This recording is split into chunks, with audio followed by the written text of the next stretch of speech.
gentlemen, welcome one and all to the greatest show on ice. And a happy Monday to you. Turn the echo off, you. God damn it, Chet. And a happy Monday to you. Welcome to your Monday. Welcome to the week. Welcome to the stream. We've got a lot to get into today. I'm excited to be here. I hope you're excited to be here as well. Key point, key thing that we need to talk about. Number one, what's going on with my camera? Is my camera being glitchy again? What the hell? What the hell? What the hell? Glitchy ass chat, glitchy ass stream, glitchy ass everything, man. Okay, so are we good? Are we good? And what is up, Twitch? I see you over there on Twitch. I don't think, guys, we're on Twitter live right now. We are? That's crazy. So we're live on Twitter too. Guess what? I stopped paying for Twitter, so I'm no longer on the Tweeter Prime or Tweeter X Double Prime XL, whatever it is. I stopped paying for it. I might pay for it again. Okay, I'm doing a little bit of experimenting here, but I will tell you this. One thing that's kind of interesting is you're supposed to have to be a member to stream on Twitch or on Twitter. But if you hook it into your multi-stream and then you quit paying for Twitter, it appears that it's still connected to the API and it will still stream for you. Don't tell Elon, but we're streaming on Twitter for free right now. Amazing. Incredible. Unbelievable. It's like free real estate, basically. Second thing that's going on, we have to fix this camera, guys. We have to fix this camera. So hang on now. We got to fix it up. I don't know. I don't know what it is exactly. I don't know exactly what we have to do. Let's click this off. That's fine there. That's good there. Maybe it's the filter. Maybe it's the filter that we have to do. I just don't love the green. Too much spill. You know what I mean? Too much spill on me. I mean, maybe it's okay. I'm just bothered by it. So let me see if I can fix this. That seems a little bit better. That seems a little bit better. Let's try this a little bit.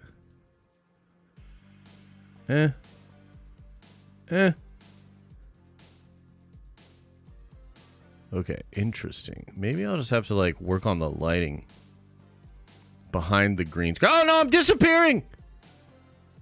Oh no! Chat! No! What if we did the stream like this? I'm like translucent from the boys. What if we just did it like that? Oh shit, we're back. Okay. Let me see here.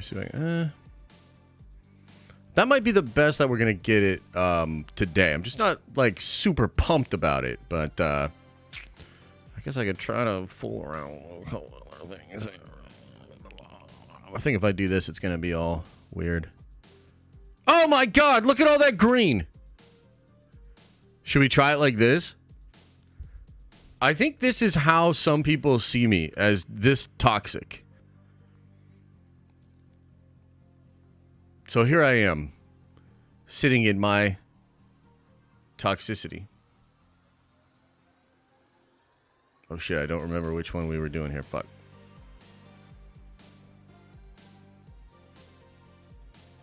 It's quite bad.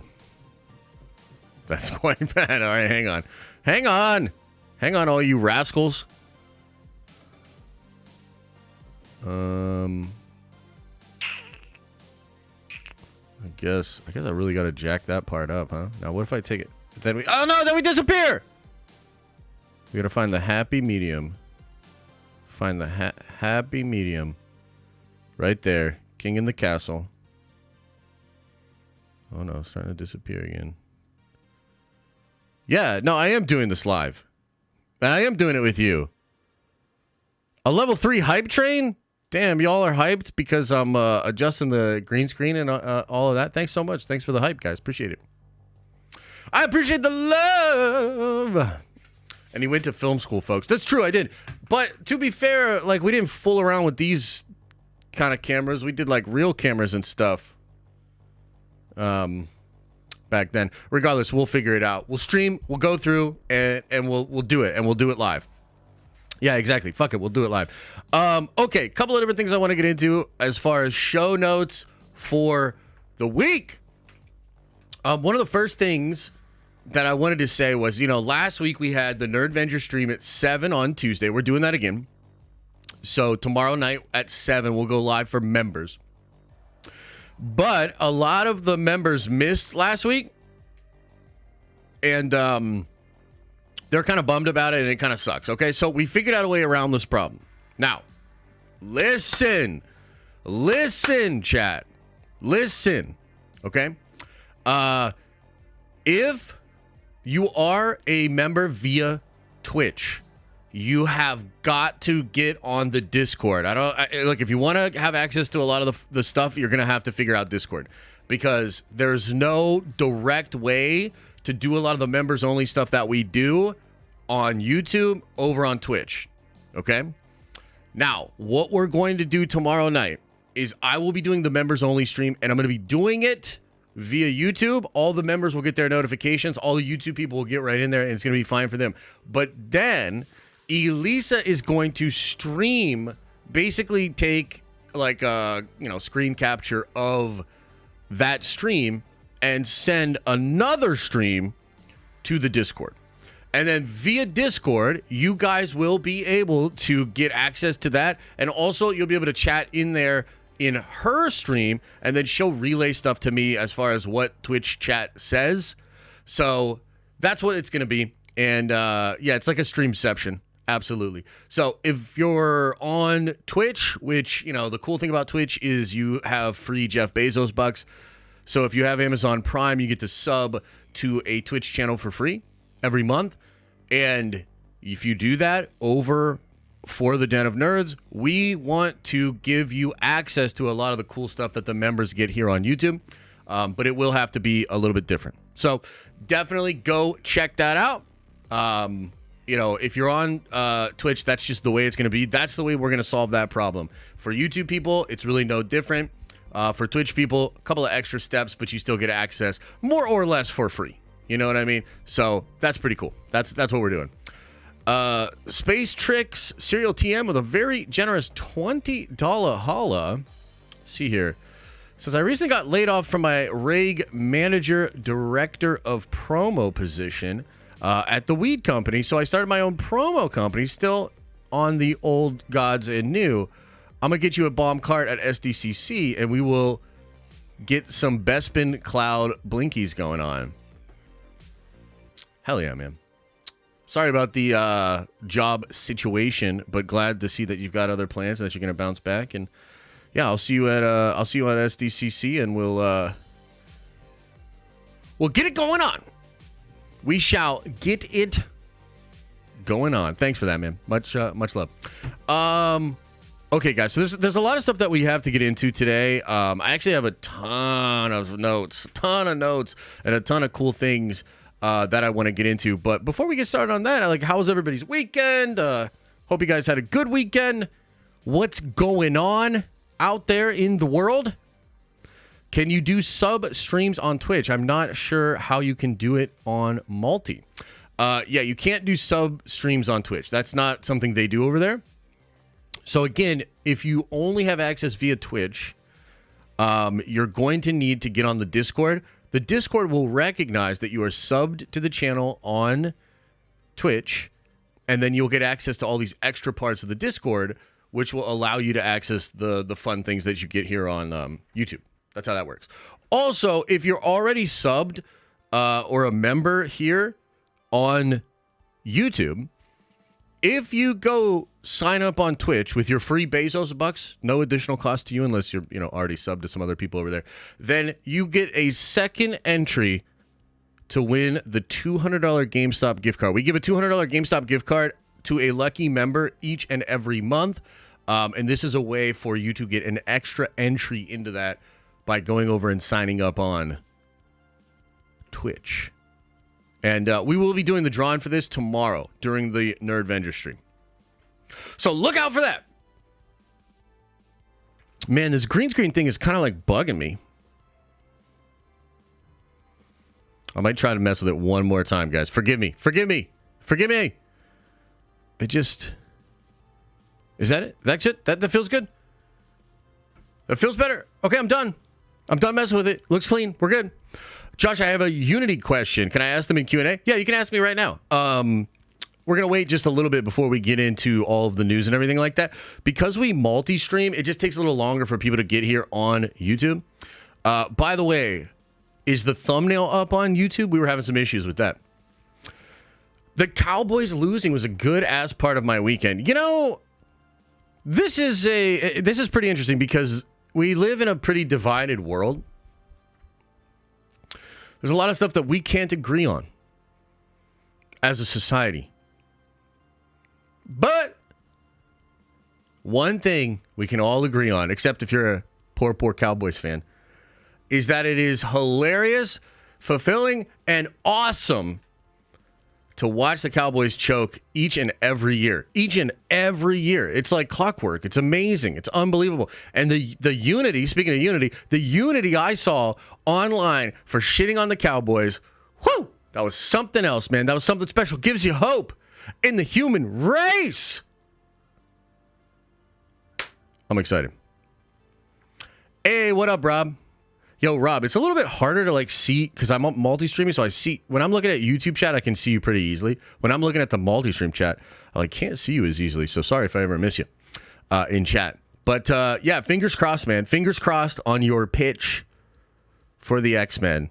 You know, it's funny. We're gonna get into a lot of different things about Marvel today, and you know, just as a little, I guess I'll fast forward just a little bit because Rob brought that up. You know, we're obviously in a sort of down point for the Marvel Cinematic Universe, right? And you know, there's been a lot of frustration, debate, questions about Marvel, and I've been thinking a lot about this, and ever since the news broke on Friday about Foggy and Karen, which again we're gonna get into later, I've had really good feelings inside. And I am kind of personally saying, and I know some of you guys are going to say I have Stockholm Syndrome. Some of you guys are going to say, like, you know, blink 3 times if Feige's right off camera, you know? And, you know, some of you guys are going to say it's just copium. Like, we're digging deep, man, you know? We got the copium, and we're just like, give me that sweet, sweet fucking copium. You know? I get it. But I have 100% decided and feel really good about it, really good about the decision. I am going to champion the MCU comeback and personally march into battle holding this gigantic flag that says... okay, I don't know what it says, but we're going to be fine, and the MCU will be back, and we're getting all the way back to Infinity Saga hype. I am going to champion that cause. I'm going to believe in that, and I feel really good about it. But like, we're going to get into that later. There's a lot more details and whatnot to get into. Finished What If Season 2 finale felt a lot like Hickman. Secret Wars, not necessarily the plot, but the cameos, coloring, huge fights, past MCU references. It was great. That's dope, man. I still haven't finished What If Season 2. I imagine I will. I was really surprised at Echo. I really enjoyed Echo, except for the finale, which is the first thing on our list. I don't know if you can read my handwriting. Echo was dope and horrible at the same time. That's the take, but we'll talk more about that in a second here. Powder says, "Hey Josh, watching you from a potash mine. It's minus 43 out today with 50. I don't know what the KM. Is that Russian? Winds. Super cold, dude. Winter hit us late and hard. Nerd Adventures for life, dude. Hey, I appreciate you, brother. I really do. Thank you for that. $20. It's not a small amount of money. I appreciate that. Thank you so much. Yeah, it's cold as hell. I don't know if you guys noticed. It's cold as hell. I'm appropriately dressed. This office, horrible, man. For making content, and I worked a lot this weekend, and it was like 11 degrees outside. I've got 2 space heaters on me. I got 2 pairs of pants on. I'm wearing a sweatshirt. Oftentimes I'll be wearing my hat, man. I'm cold as hell in here, bro. I'm cold as hell, which is a little bit of an oxymoron now that I think about it, but I'm very cold. And it's very, very cold out there for a lot of different people. Winter hit late. We aren't even halfway through it yet.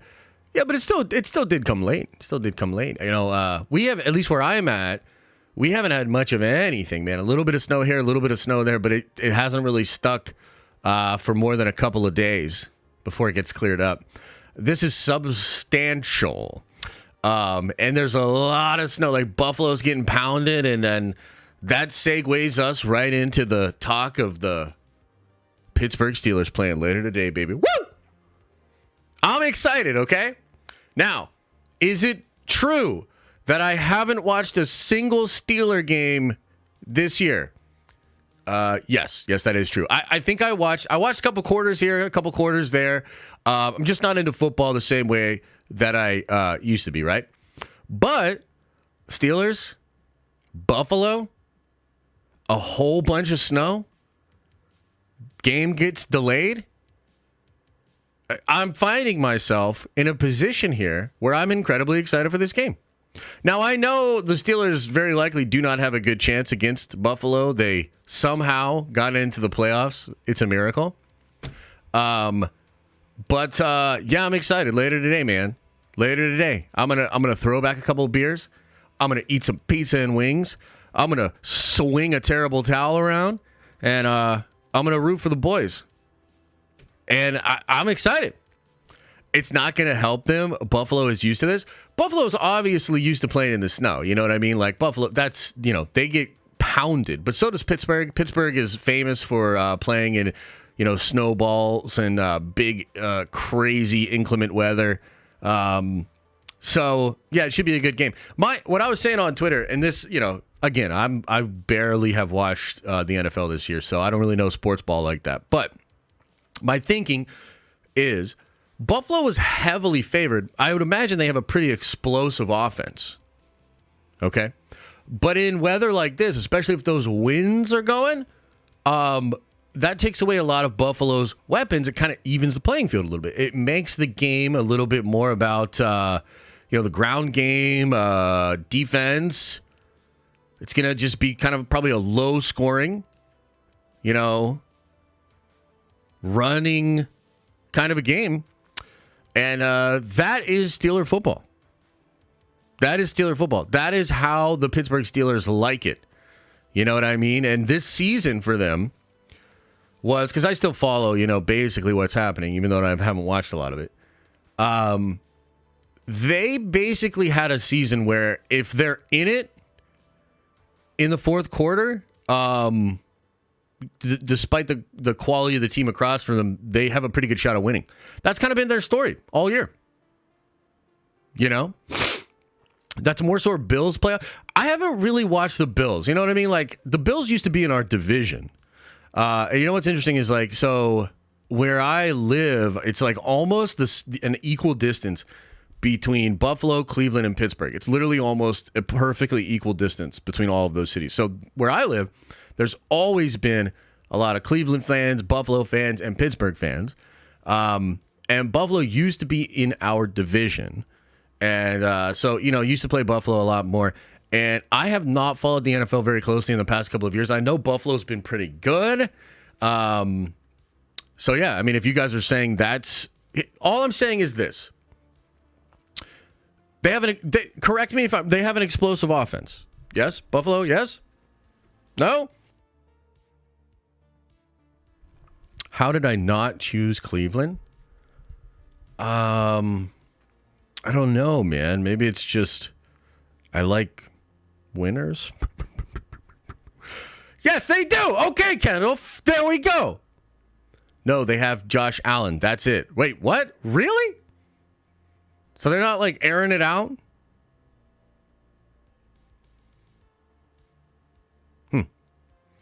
Rosie, thanks for the $20 holla, man. Very generous. Says, you ended up being right. I watched first and second episodes of Echo, and you watched the first 3 back-to-back. The payoff was better if you watched the first 3 in a row. I loved 1 to 5, bro. Finale of Disney BS, flatness, lameness. Yeah, dude, for sure. Thoughts on Echo? We're going to get into that in just a second. Just let me get... It's a Monday morning. You know, I wasn't here on Friday. I'm just trying to get caught up with everybody. Okay? So yeah, it's gonna be a good game. I'm excited for that Steelers game, man. That's gonna be good. That's gonna be fun. Is it really MLK Day as well? Nice, dude. Dr. King, incredible American. I don't think we learn enough about Dr. King in general, man. Great dude. If you've ever read any stuff on him or studied any stuff about Dr. King, an absolutely incredible human being and an incredible American, very important to the fabric of this country, of course, through civil rights. I think particularly when it comes to Dr. King, and we won't like linger on this for too long, I think one of the things a lot of people don't know about Dr. King was, you know, he obviously pushed a lot for civil rights. But later on in his life, and by the way, I also hope that it's actually MLK Day. Hope you guys aren't fucking with me. But either way, I'll go on this rant. Later on in his life, you should really study what he was sort of on about around the time of him actually getting killed. Because his mission had kind of shifted from civil rights. He sort of shifted away from race and into class.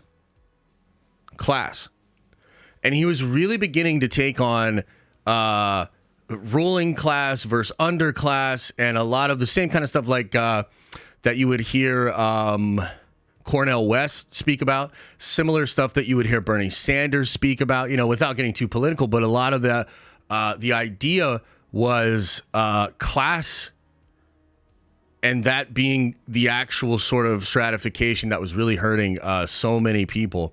And it's at that point where he ends up not being around anymore. It's really interesting. Fascinating guy, incredible American. And I recommend you go do some research for yourself. Get a little bit more acclimated with the story of Dr. King. It's more than just a Hallmark card, holiday postmark. Powerful story. You know, he didn't even want to do it. Man. From what I understand, this guy was a young minister and he was charismatic. He was absolutely killing it.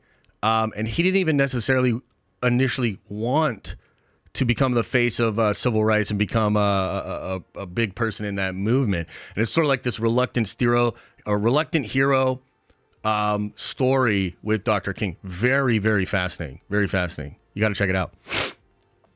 So happy MLK Day, but do more than just say happy this and that on social media. Look into it, man. You know, look into it. That's all I'll say. Now back to the Steelers.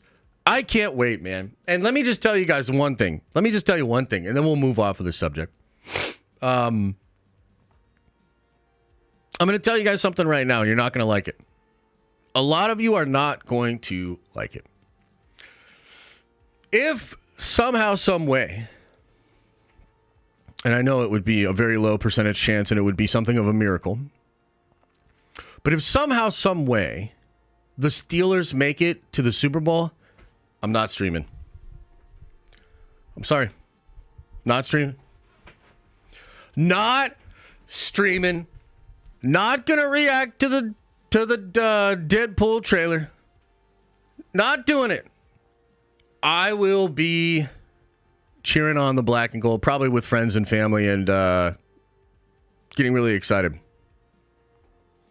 Well, no, just for that day. We're supposed to. So, yeah, we always stream on the Super Bowl, and I've streamed on the Super Bowl, I think, the past 2 to 3 years, and they're very fun streams. They started out I think we started in the pandemic, and it ended up being hilarious and really fun.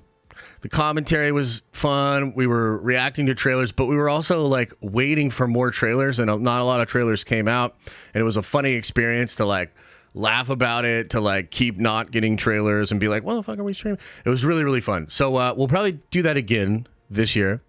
And, I'll eat some spicy wings. I don't know if I want to eat as spicy as last year. That shit was crazy. But, yeah, so we'll eat some wings, and we'll react to it. I mean, the Deadpool 3 trailer, guys. The Deadpool 3 trailer, man, I mean, wow. I think it's going to be a sort of turning point, a thing that people will go nuts for. And it's the biggest thing they got going on this year. And it is really important that thing nails it. And so it'll be a big litmus test, I guess, for the hype and for where the fan base is at when that trailer drops. So we're probably not, or we probably will be streaming. On the off chance that the Steelers do it, we'll talk about the trailer on Monday. You know what I mean? So that's kind of what we're going to do. TJ Watt is out. The Steelers will lose. I did hear about that. That's obviously not good. Limitless. Think about it. So yeah, we'll see. Imagine the trailer sucks. Don't put that evil on me, Ricky Bobby. Raul. How could you put that evil on us? No, that trailer's going to slap, man. That trailer's going to be titties. Respectfully. I'm trying to think if there's anything else I wanted to kind of talk about before we get into all the topics and all the news and everything. I feel like there was something. I can't really remember what it was. Oh, you know what? I want to do an update about, I'll do an update about Unity real quick, and then we'll get into all of the topics of the day. We'll talk about that. And also, let me check something real quick.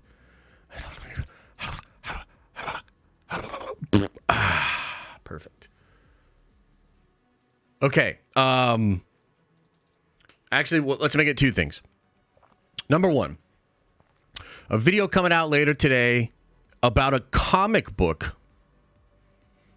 Yeah, that's right. We did a video on the main channel about a comic book. And it's Ultimate Spider-Man #1. Oh my God, dude, we gotta. Okay, no, this is good. We're cooking. Let's go with this. Ultimate Spider-Man #1 brought so much joy to me as I was reading it, and also the success that the book is having. Man, I'm so happy that the book is blowing up the way that it is. And so I did a video about it because I think if you were to just flip through that book, I think frankly you might be shocked and you might not understand why it's even blowing up the way that it is.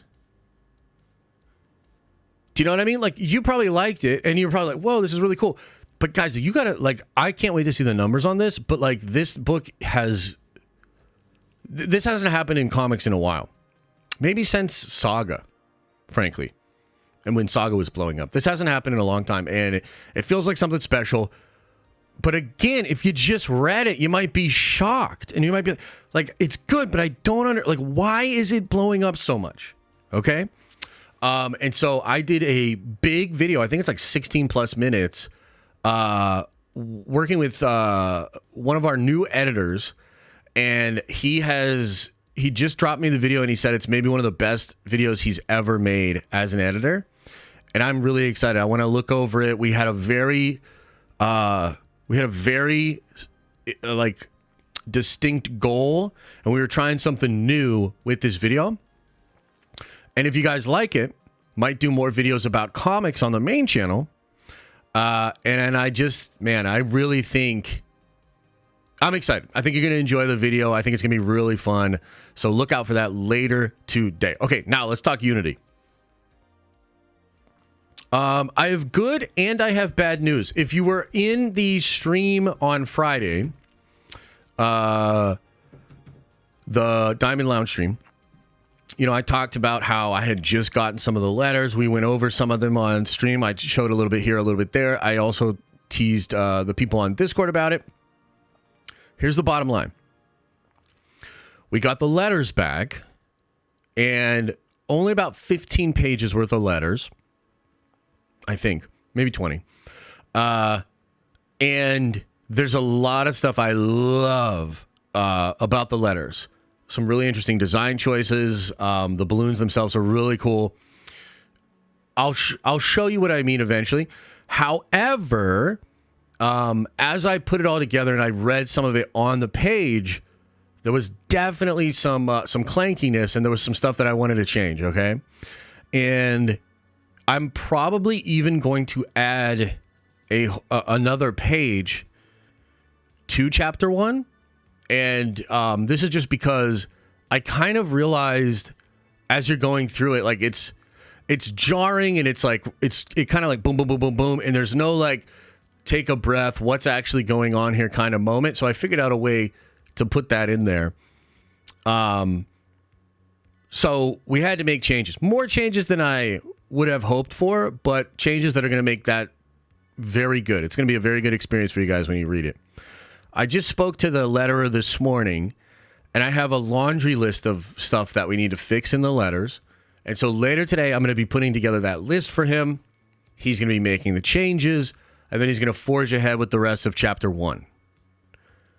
I should have the letters completed by the end of this week, and I think we will have it so you guys can read the first chapter either sometime this weekend, maybe by the end of this week, maybe early next week. But I also just want to warn you guys, like, it could be into late next week. It could even be a week beyond that. I don't anticipate it being that long, but there were more changes needed than I thought, so I really wanted to tighten that up. Here's part of why this happened, okay? And then we'll talk more about this, like, you know, on a collector tier stream or whatever. But the reality is the first part of Unity was put together over the course of a year. Initially, I got the team to put together, I think, 4 or 5 pages. Then, when we did the intro pages, which became the prologue pages, that was like 9 months later. Okay. And then when we finally got into, like, okay, the Kickstarter's done, I got the money, let's pay the people, like, let's get started. By the time that rolled around, it was over a year from when those first pages has been drawn. Okay. So part of what happened was, to me, I feel like once we get going after the Kickstarter, the team was like, hit the ground running. I think it finds a really nice tone, and it's really good. But that beginning part of the book is a little bit clanky because it was literally put together over the course of a year before we really kind of had a firm feel of what the book was. So I think once we adjust these things in the beginning, I feel very good about where it gets after a certain amount of pages, right? So I have to just make sure, though, that it doesn't feel like, oh, this is really clanky and weird and okay, now we're in a stride. It's like, I want you to have a great experience reading it. And so there's just a lot of changes were made in the beginning of it. So, yeah, that's what it is. And again, maybe this new page that we're going to add, that might slow the whole process down, right? Because I got to need the team to illustrate it and then color it, and then we need the letterer to do it, and then I need to put it in there and all that. So we're closer than we've ever been, but we also did hit a few snags here and there. I will say, though, I feel really good about the book overall. It's really cool. I'll show you a little part of it.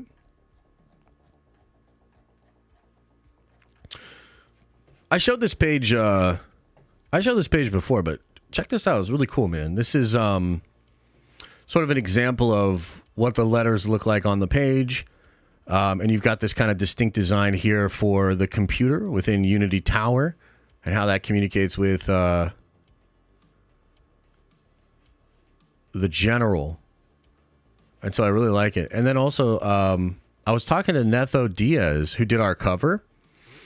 And, man, I like Netho a lot, and I like his work at Marvel and just his work in general. And he had not realized that we did the Kickstarter and that it had done as well as it did. And so he was happy to hear that. He was sharing this out. You know, this is the cover that he did for us. And I want to work with Netho on something. We might circle back to this towards the end of the year because he's incredible. I think he's getting into a little bit more creator-owned stuff himself. And I'd love to work on something with him later this year as well. But happy to have him on the cover. Really excited about Unity in general, man. I really think it's going to blow you guys away. But I'm a little bit of a perfectionist, so I just need a little bit more time to tinker on these first couple of parts of the book here. And then we'll hit the ground running. Okay. I think that's all, like show notes, TLDR, all that. I think we're good to go. I think we are good to go. Any update on your Batman comic? Yeah, so I got a letterer for that. I have to email him later today. I'm going to explain the project. I'm going to give him the pages, and he should get to work on that. That'll take much less time. That is just a 10-page story, and it's really cool, though. I mean, it's really cool. You guys want to see a page from the Batman story? Let me see if I can find it on here. You guys want to see a page from the Batman story, bro? Basically, what happened with this Batman story was like, this story just kind of came to me, and I had to do it. I had to do it. It was just like, I have to write this. I have to get this drawn.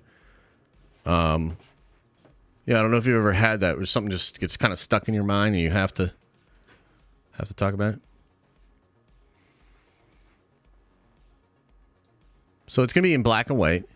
It's what's called an ash can. Because it's more or less just designed to show what I would do with the character. But, yeah, this is a part of it here. And this design of Batman here is so cool. Worked with a really expressive artist on this one. And I really like what he did. And you might be like, what the hell? Why does Batman look like a goddamn monster? You'll just have to see. You'll have to read it. But I'll tell you, these are all Batman. So this is Batman. This is Batman. And this is Batman. Yeah, man. You'll see. It's a cool little story. I think you'll dig it. I think you'll dig it. Every time my wife hears me watching a stream, she says, Josh, let me see your baby. LOL, baby Avengers. Well, he's napping right now. But, yeah, he's a sweet kid for sure. He's a sweet kid. How are you able to do Batman? Isn't he owned by DC? How can you make Batman comic as an indie creator? That's a great question. So basically it's what's called an ash can, meaning it's meant to just be thrown in the ash can. It's meant to just be thrown away. Okay, now I paid this guy to do this, but I will never make any money off this. So it's actually the main reason that I stopped having Twitter Prime or whatever is because I'm just going to share this on Twitter. I'm going to put all 10 pages out on Twitter. And I want people to be able to read it, but I can't make any money off of it. So if I was even making like ad revenue off of it, technically I think DC could come in and be like, and smash it with copyright. But it's not meant to make any money. It'll never make any money. It's a lot like a fan film. It's kind of similar to like, Theory's arrangement with Disney or whatever. He can do what he wants. He just can never make money off of it. So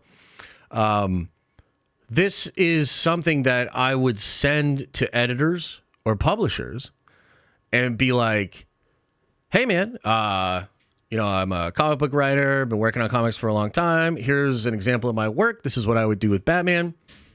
And would love to work for you and write something dope. That's what the ash can is. So I have an ash can from Daniel Warren Johnson. Incredible artist that was on the Transformers book. I guess he's not on the Transformers book anymore. I'm a little confused by what that all means. But he did an Old Man Luke Skywalker book. Okay, so back in the day, he just did this. I think his is like 8 or 10 pages as well. No dialogue. And it's just a story about like Old Man Skywalker that just shows how crazy he would make Star Wars and how dope his writing, but also his cartooning is. So that's kind of what it is. But yeah, that's how you do it and get away with it. It's not like I'm going to be selling these out of the back of a car or something like that. That's not how that goes. Okay. Am I going to talk about the -1 screening at Lucasfilm? I will, but let's get into the Star Wars stuff in a second here. I want to start with Echo. First of all, I would love to know how many of you guys actually watched Echo. Like, did y'all watch Echo? Oh my God, my fucking neighbor's dog, bro. It's just like barking like that. Did you guys watch Echo? Did most of you guys watch it and finish it? Yeah. Okay, so I think the last time we talked about Echo, I had seen 2 or 3 episodes, I believe. And I was surprised at how much I liked Echo. And I told you guys I was going to finish it and give you guys my thoughts. So here's my thoughts on Echo. I was frankly shocked by Echo. It was actually way better than I thought it was going to be, and I was ready to hate it. I was ready to be really down on it. In fact, I set it up, and I didn't even think I was going to get through the first episode, and I told myself I am only going to keep watching this show so long as I'm engaged, so long as I'm interested and entertained. If I want to watch the next one, I'm going to watch the next one. If I don't want to, so long, Echo. You know what I mean? Like, it's over. And I was shocked because I liked it. I didn't just like it. I really liked it. Okay, so your mileage may vary, but I actually really liked it. I thought the first episode was really strong. When it gets into the second episode, it kind of finds its footing as just the show, and it's separated from NYC. It's over in her town, but it's still connected to Fisk and all these things. And I actually ended up liking the cast. I liked the sort of wayward son thing they were doing with Maya, with her people. I liked all the different people that were cast as, the usual suspects of every show that's ever existed. Really funny characters, interesting characters. So I was really enjoying it. And I liked it, and I kept going, and I kept wanting. I was like, yo, when is this going to get bad? Because, people are shitting on Echo, right? And I was like, when is this going to get bad? And I genuinely really liked it. Kept really liking it. I liked it after 3. I was like, this is crazy. When does it get bad? I watched 4, and I liked it after 4. And I said, this is crazy. When does this show get bad? I was like, does this show just completely fall apart with the finale? Because a lot of you guys were hating, and I like the show so far. And then I watched the finale, and the finale is one of the worst things I've ever seen. It is horrible. It is so bad.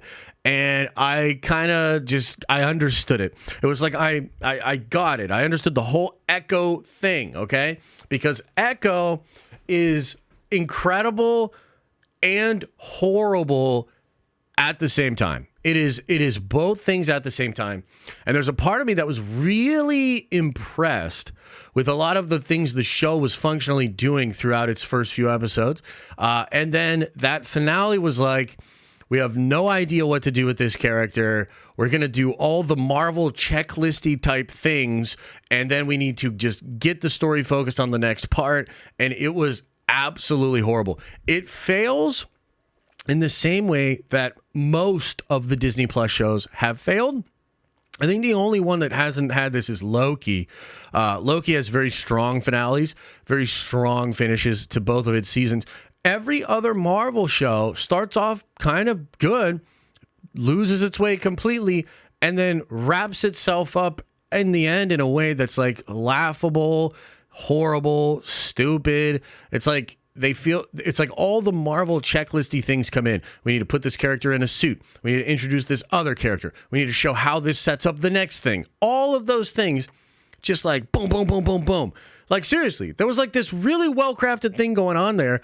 I don't think you need to put Maya in the suit. I don't think you need to do all the Marvel things at the end. I almost feel like if she just would have joined back with Kingpin, I might have accepted it and liked it all better. But it ends up just becoming so laughably bad. Like they're all sitting there. You've got the all of us awakening our power, girl power scene. You've got the freaking grandma. Even the grandma gets to go Super Saiyan and whoops up on some baddies. She uses the power of love to change the Kingpin. He says, "What are you doing?" And then there's this really weird cut to him just being put in the car. It was absolutely horrible. Like one of the worst things I've ever seen. Like I can't express how bad it was. And it's also so weird because I really like the beginning parts of the show. So to me, when you take a step back from Echo, it actually to me makes a lot of sense as to why so many people are frustrated. Because like it's good. It does a lot of things right, and then it kind of gives you this hope of like, damn, like Marvel can really do some stuff, like choreography, character development, all these things, right? And yet, it still ends up doing all the wrong things that all of the shows have done, and I think that's ultimately why so many people were really frustrated by the show, because it's just more Marvel goobly glob. And it feels like it wastes its own greatness, squanders all the good things that it sets up. And I think there's also a part here where, they take her away from NYC. There's a lot of Kingpin in the show. Like, I think a lot of Kingpin in the show. And it's great. He carries. It's so good. Vincent D'Onofrio is so good as Kingpin in the show. It's fantastic. But I almost feel like if the show had stayed in New York, maybe had a couple of more Deadpool scenes, maybe some other heroes or some other fun things, I feel like it would have been a little bit more for Marvel fans. I feel like Marvel fans are beginning to get really frustrated, not with side characters specifically, but with side characters that have no connection to other characters. Kingpin obviously was a huge part of it, but other than that, it's not really connected to Marvel much. And I think a lot of people are like, I don't really care about Maya, and I damn sure don't care about like her high school friends and the people that are still in her old, small town. Like at some level, I do feel like, fans are just wanting good like Marvel shit. You know what I mean? Like they just want good Marvel shit. And Marvel Comics was notorious for having different characters pop up. It was a living, breathing world that was connected. That was very important to Stan Lee back in the day, as we've been kind of exploring in the research that we've been doing for the whole Jack Kirby Stan Lee thing. Stan would say all the time, like one of the things that was great about Marvel was Spider-Man could go to the library and run into Doctor Strange. And that's like a huge part of it, right? That's the whole thing. So to me, Echo is so interesting because on the one hand, I kind of love it, like legitimately love it up until the finale. The finale's goobly glob, your regularly scheduled Marvel like mess. And it's just so obvious that they just undercut it, tied it all together, and we're like let's wash our hands of this thing, which is a shame. And yet I can also see why Marvel kept it, because there is some truly great stuff in there. And for me as a fan, I was like, damn, like, I don't know how to feel exactly. Because part of me is like, I actually feel more confident now because I can see like, dude, they can actually do really great stuff, like high quality actual storytelling via live action here. But then the other part of me is like, what does it matter, though, if it can't be fulfilled and if it can't actually connect to the wider thing, right? So I'm kind of choosing to believe, well, this was just something that came out of an old mentality. They did a lot of changing to try to make it as good as it's as it possibly could be. And in a lot of ways, those changes work. And yet it still falls prey to all the Marvel traps. So it's like weird, man. I don't know. I have such complicated feelings about Echo. I would say it probably just doesn't move the needle one way or the other for me as a Marvel fan, which frankly might be good because there's a scenario here where I get even more frustrated with Marvel and I'm even more like, bro, they have no idea what they're doing. So yeah, that's the take. That's the take on Echo. What do you think, chat? What do you think? What do you make of that? Do you think I'm crazy? What do I think of the post-credit scene? I mean, yeah, I like the post-credit scene, but that's just like a signpost on the road. We already know that's happening. We pretty much knew that's what the post-credit scene was going to be. So what was this behind-the-scenes drama that you heard? Oh, dude, don't get like. Here's the thing, like, unless you are so stubborn that you can't just see reality for what it is, it's obvious the show was tinkered with to death. I mean, first question, when's the last time you saw a 5-episode miniseries? First question. When's the last time? Real talk. Calvin Patel, when's the last time you saw a 5-episode miniseries?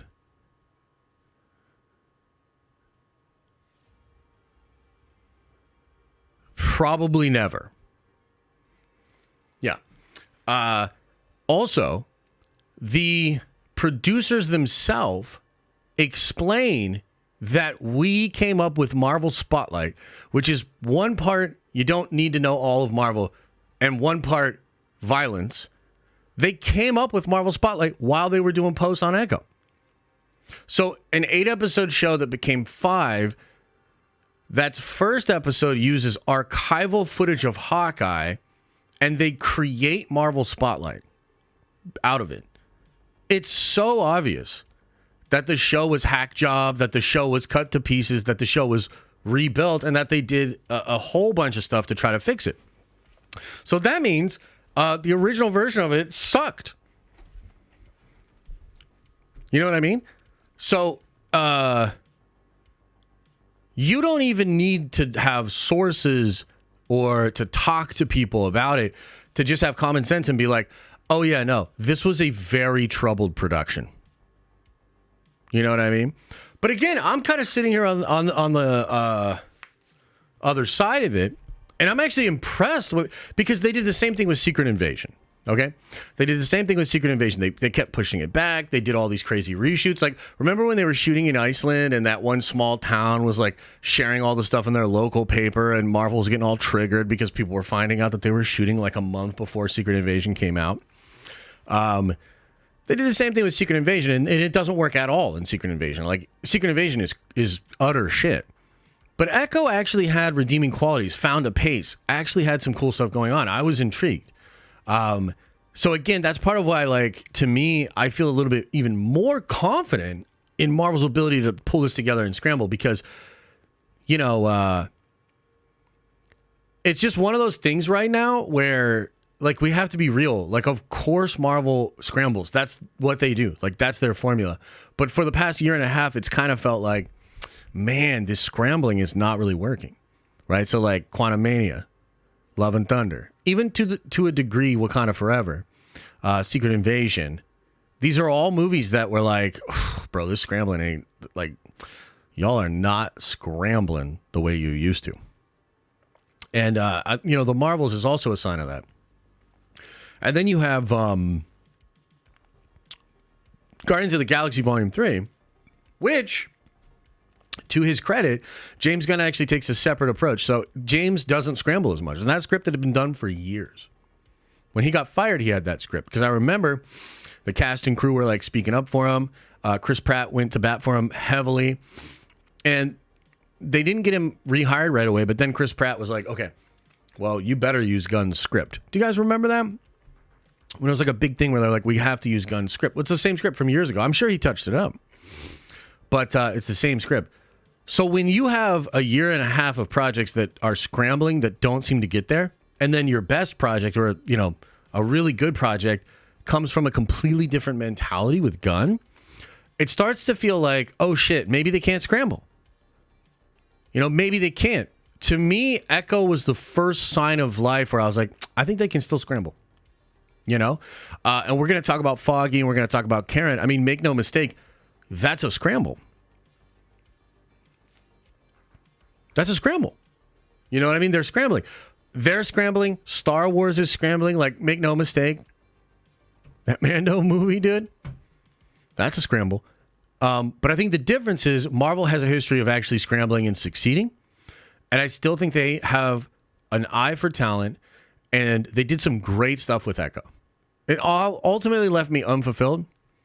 But it left me like a little bit more. I was like, okay, I think Marvel can still do this. I still think they can scramble and figure this out.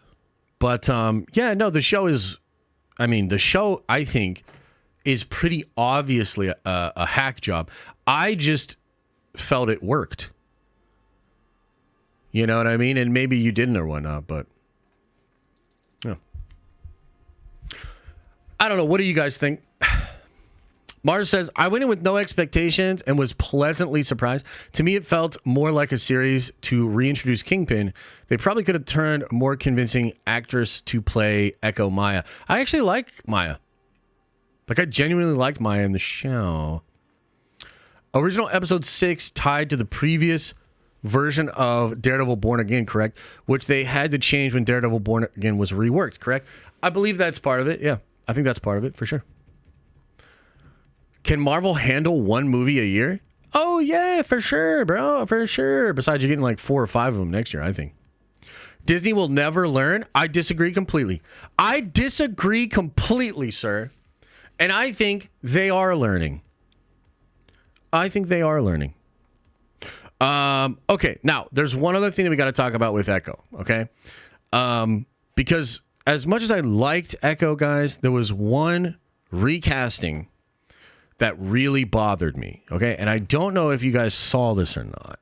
You know, it's really weird, the recasts and, how things change from, show to show. But I wanted to, how can I not, what? Bro, technology is so stupid. Like, why the fuck can't I just do what I want to do? Like, what is happening, bro?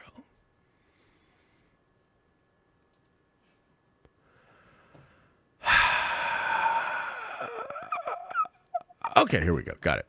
Okay, so this right here, this recasting bugged me to no end, and I kind of can't believe that they did it. But here it is. Let me get this fixed up so you guys can see what I'm talking about here. Yeah, it's the hammer. It's the hammer. Like, come on, Kevin. You know, like this guy, man, this freaking guy. This guy's like, I'm not really sure if Netflix and Marvel or not, maybe we're connected, maybe it's not connected for years. Now, all of a sudden, they like want the cachet of the Netflix shit because their shit's, falling apart. So they're like, oh, yeah, of course, it's all connected. This shit's blah, blah, blah. Here's the Well, then, bro, how are you going to have a moment like this in the show and you recast the hammer? They better get their priorities right over there. This is ridiculous to me. Like, how? And then they even like shoot stuff to show a different kid with that hammer from the past. Like, just use that. You could have done that and just use the same hammer. Like, I'm sorry. Like, is anybody else just losing their mind over this? This is like Ralph Boner times 10. This is unbelievable.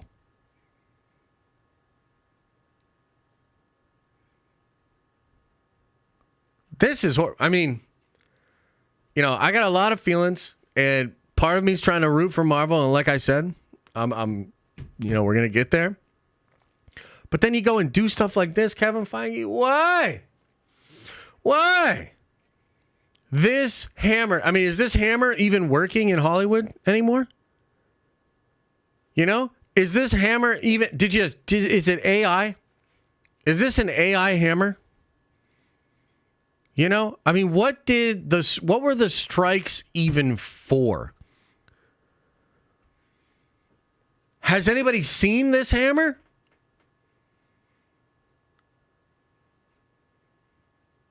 Jeez, man. You know, you try to put on a good face, you try to have fun as a fan, and it's unbelievable. It's unbelievable that they would recast this hammer. I can't fucking believe it. I mean, talk about a brilliant casting. That hammer was perfect, you know?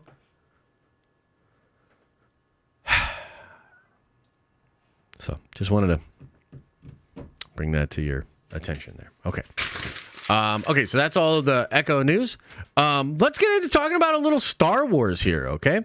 So first of all, we can talk about Dave Filoni doing a screening of Godzilla -1 over at Lucasfilm. This was crazy. I really loved it. When I saw this pop up, I was like, bro, let's get it.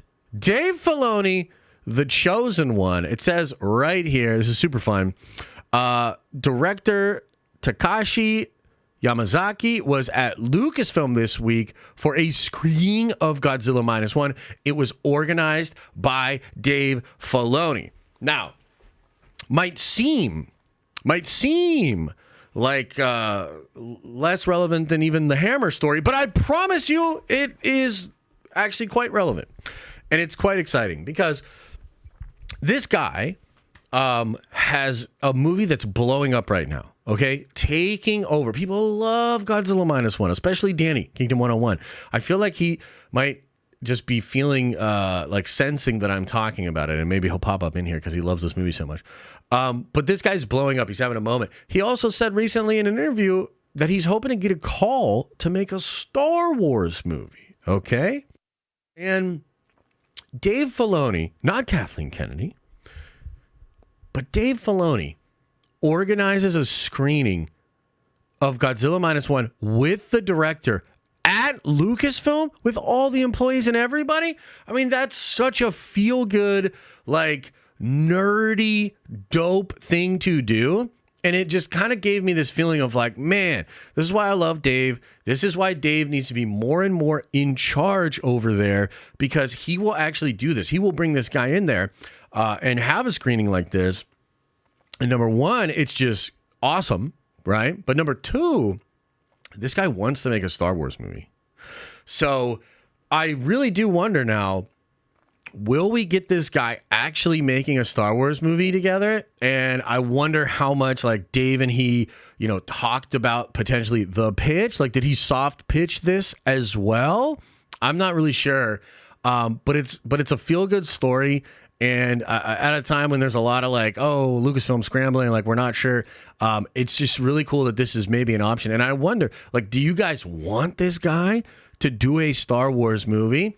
Do you think that Dave, having this kind of interest in him, is going to be able to make this kind of a thing happen? I wonder what you think, but I love this story, man. It brought a smile to my face.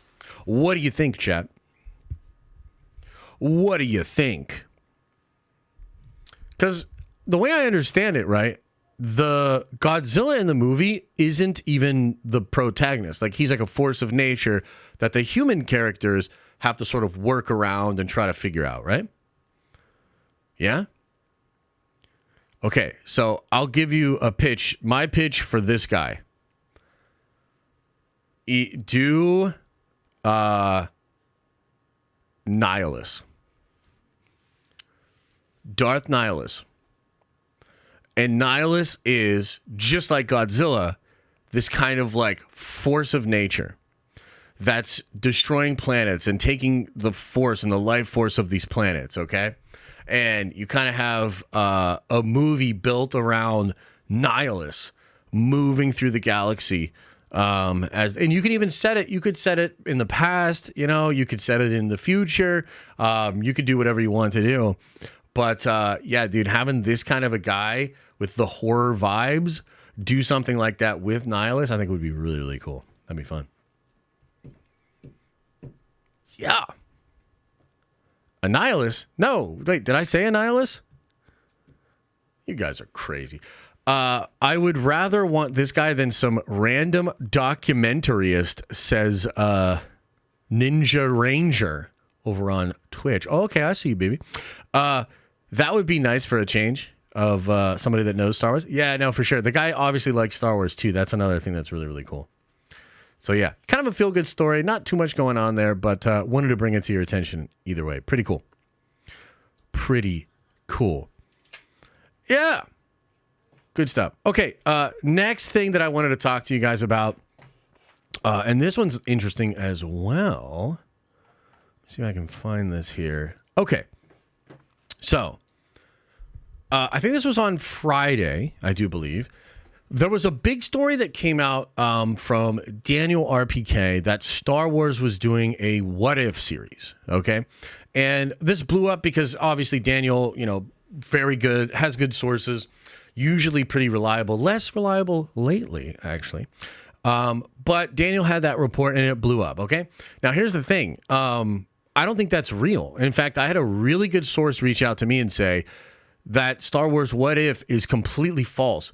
Big Screen Leaks also came forward to say he has heard that is completely false. And I think a lot of people are now realizing, like, that's not true, okay? So no Star Wars What If. That's not going to happen. And I know a lot of people, like, ran with it. You're probably going to see videos, articles, and all these sort of posts. But, I try to do my best here to let you know what's actually going on. So that's not going to happen. And I think partially it's because Visions kind of already is that. You know what I mean? Visions kind of already is that. I also think there was something about this that maybe they just didn't want to connect, like a true canon kind of telling that would be alternate universe. Kind of reminded me of why they changed the stuff in Ahsoka, because Ahsoka was originally going to have World Between Worlds, where you see these alternate timelines, and it's like, whoa, like if Star Wars, has multiple timelines, like it's really interesting. I think they went away from that. I will also tell you, and this is kind of more bad news, unfortunately, but there was going to be a show about Rex as well. In fact, I had been teasing this a little bit because I was hearing from some great people that there was going to be a show about Rex. And for whatever reason, the Rex show got canceled as well. So the Rex show is no longer happening. Star Wars What If is no longer happening. That's kind of bad news. But silver lining here, Tales of the Sith, man. Tales of the Sith. Tales of the Jedi is one of the coolest things Star Wars has ever done. Meaningful stories, really powerful moments. I love Tales of the Jedi, and I had this very good source tell me Tales of the Sith is absolutely real, and it is going to come out. So, okay, kind of a bummer that we're not going to get the Rex show. Kind of a bummer that you're not going to get Star Wars What If, but Tales of the Sith? That's pretty freaking awesome. That's pretty cool. Who wants a Rex show? Well, okay, so Kendall, let me explain this to you. A lot of people that like Rex like him from the Clone Wars, which was a really popular animated series that came out from Star Wars. So because most of the people that consume Star Wars animated stuff were sort of brought in via the Clone Wars, they all love Captain Rex. So Captain Rex, very popular. And this was going to be a show, the way I heard it, and I wonder if any of this will come out from other people too. But I heard that it was going to bridge the gap between Bad Batch and Rebels. This might be the last season of Bad Batch. Maybe you get one more. But then they were going to bridge Bad Batch to Rebels with a Rex show, which I would have been into. You know what I mean? Like, I would have liked, I would have watched. But for whatever reason, they canceled that too. And I don't really know why. Something happened where, and that one was really far along in production from what I understand. So they kind of canceled that, and they canceled Star Wars What If. I do think that they're going to do another Visions. I think they might even get Studio Ghibli to do something for Visions, which would be really cool.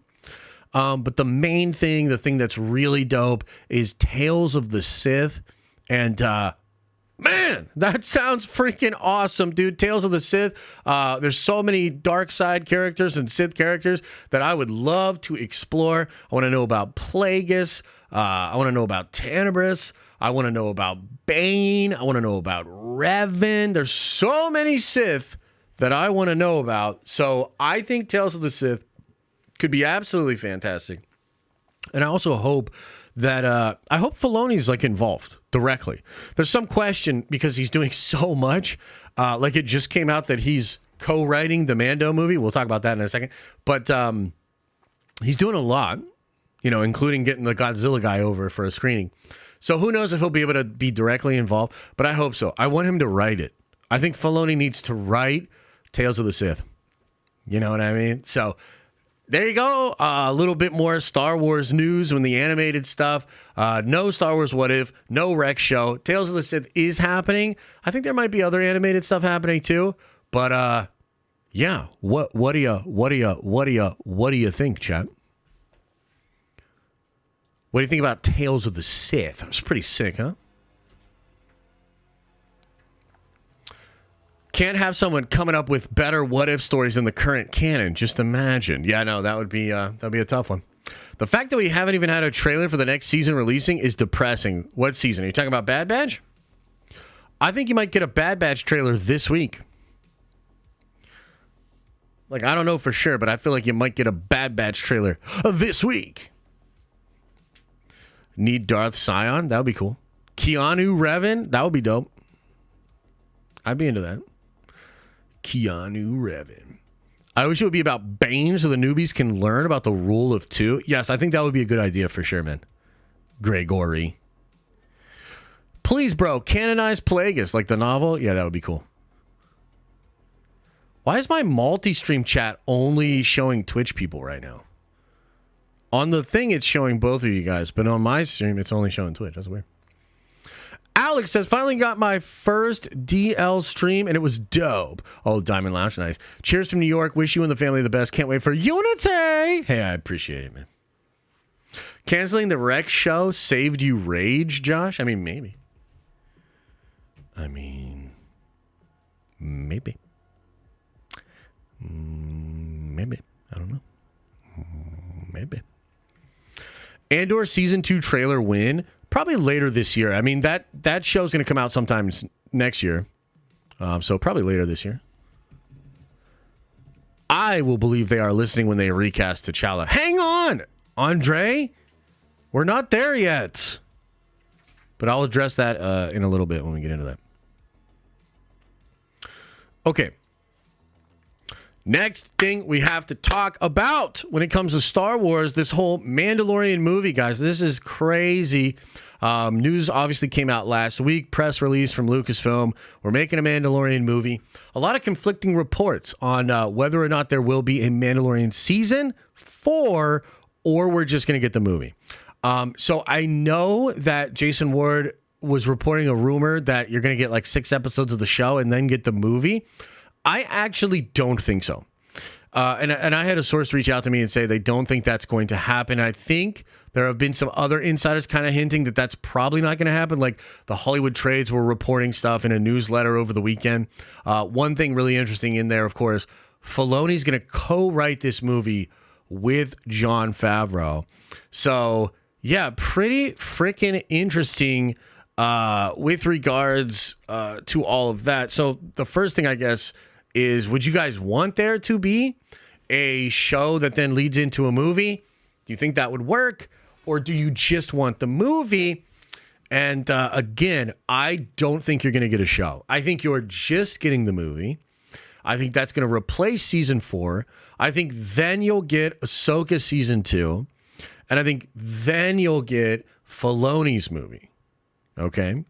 Now, another piece of this puzzle was that Jason was hearing that this may well be a trilogy. That you might have the first Mando movie, Mandalorian and Grogu, as part 1 of the trilogy. Filoni's movie would then be part 2.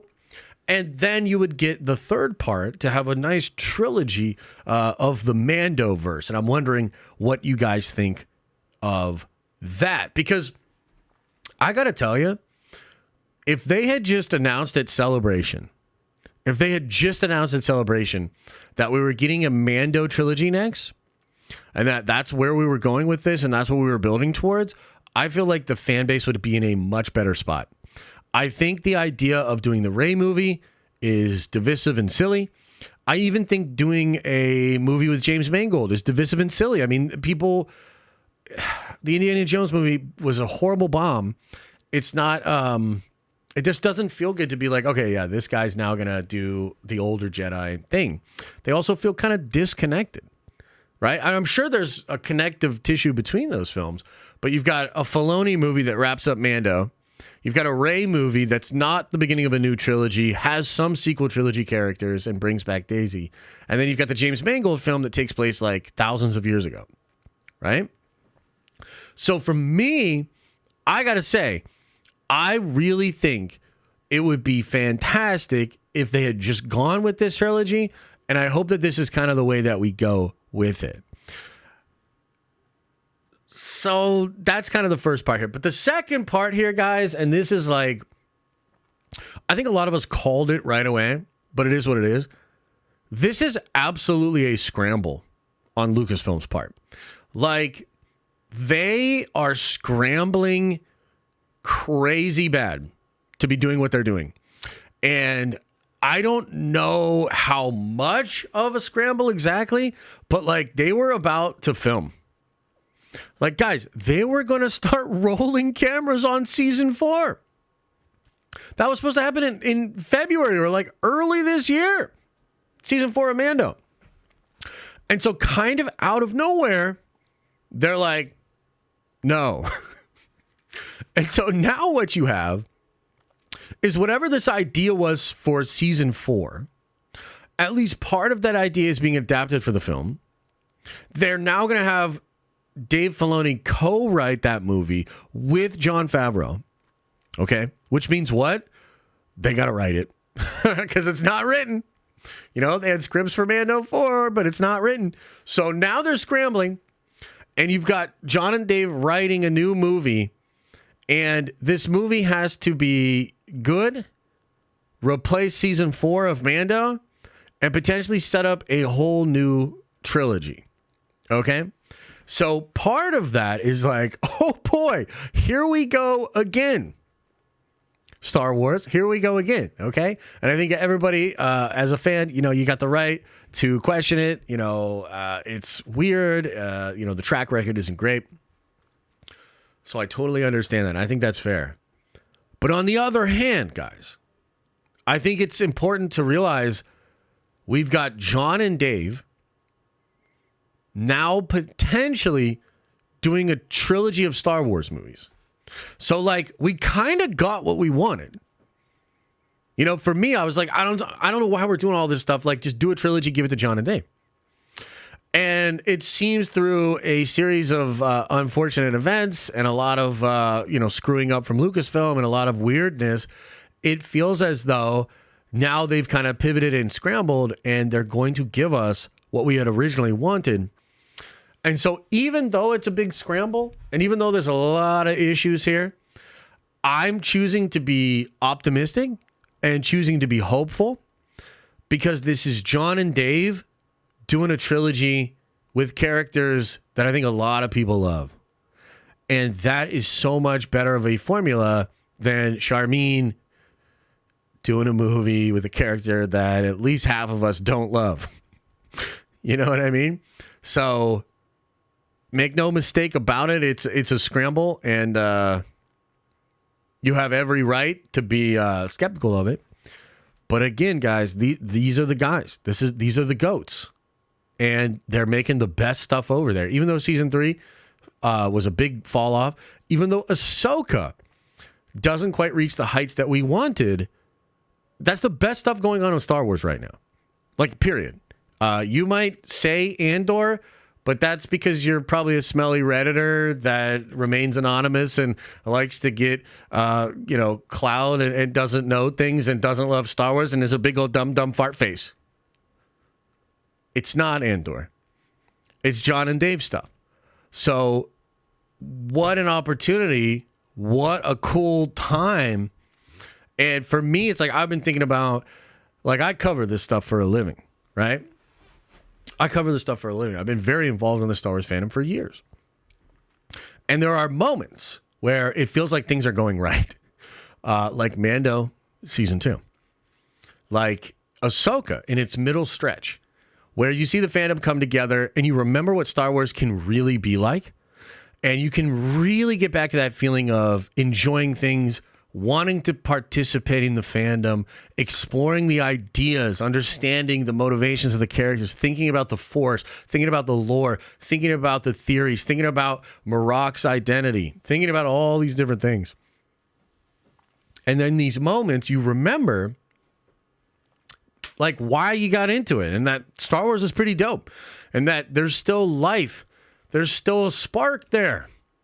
And so, you know, regardless of how we got there, I am excited that these two gentlemen are potentially crafting this, and that they are going to bring it home.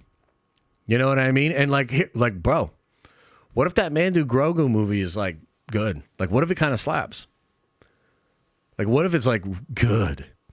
I mean, don't you just want to go enjoy a Star Wars movie in the theaters and have it be pretty good? Like, isn't that what we all want? Right? Like, am I crazy, or is that just, that's what we want? That's what we want. That's what the fans need. So I see a way out of this. And, you know, look, there's other stuff going on with Star Wars that's not great. But so long as those dudes are there, and so long as they're getting more control and they're forging the sort of future and the destiny of Star Wars as a brand, I'm gonna choose to be optimistic. I'm sorry, guys. I'm back on the shill side. I'm shilling for this fucking shit. I'm so excited. Star Wars is gonna turn it around. Everybody's like, oh, Disney this, Disney that. No. We have somehow arrived at a scenario where it's going to turn around. I have faith in John and Dave. And also, if it works, like, you know, a lot more stuff from them. I mean, what if it's like, what if it's so fire that we're like, damn, the Mandoverse trilogy is some of the best Star Wars I've ever seen.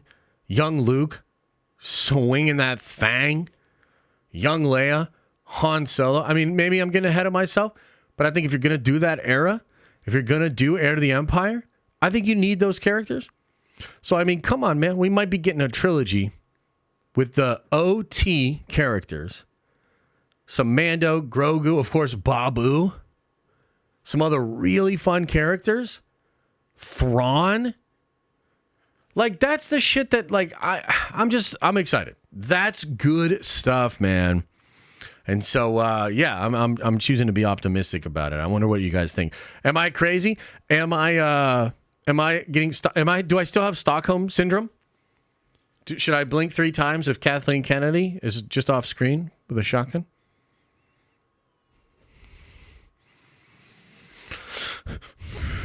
Go ahead. Tell me I'm crazy, chat. I would rather have season 4 in the movie, but sure, that won't happen. Unite! No Adventures for Life. Hey, I appreciate you, talented Mr. Grimmon. What do you think? You're not crazy. I agree with you. Let's go! Well, Kenobi was going to be fire. Andor was going to be our salvation. But sure, this time it will work out. Haunted Autumn, you're right. You're right. And you're right. This time it's going to work out. Like, think about this, okay? Think about this. Would you rather, because you get to decide. You get to decide. Would you rather begrudgingly approach these things as a fan full of angst and frustration?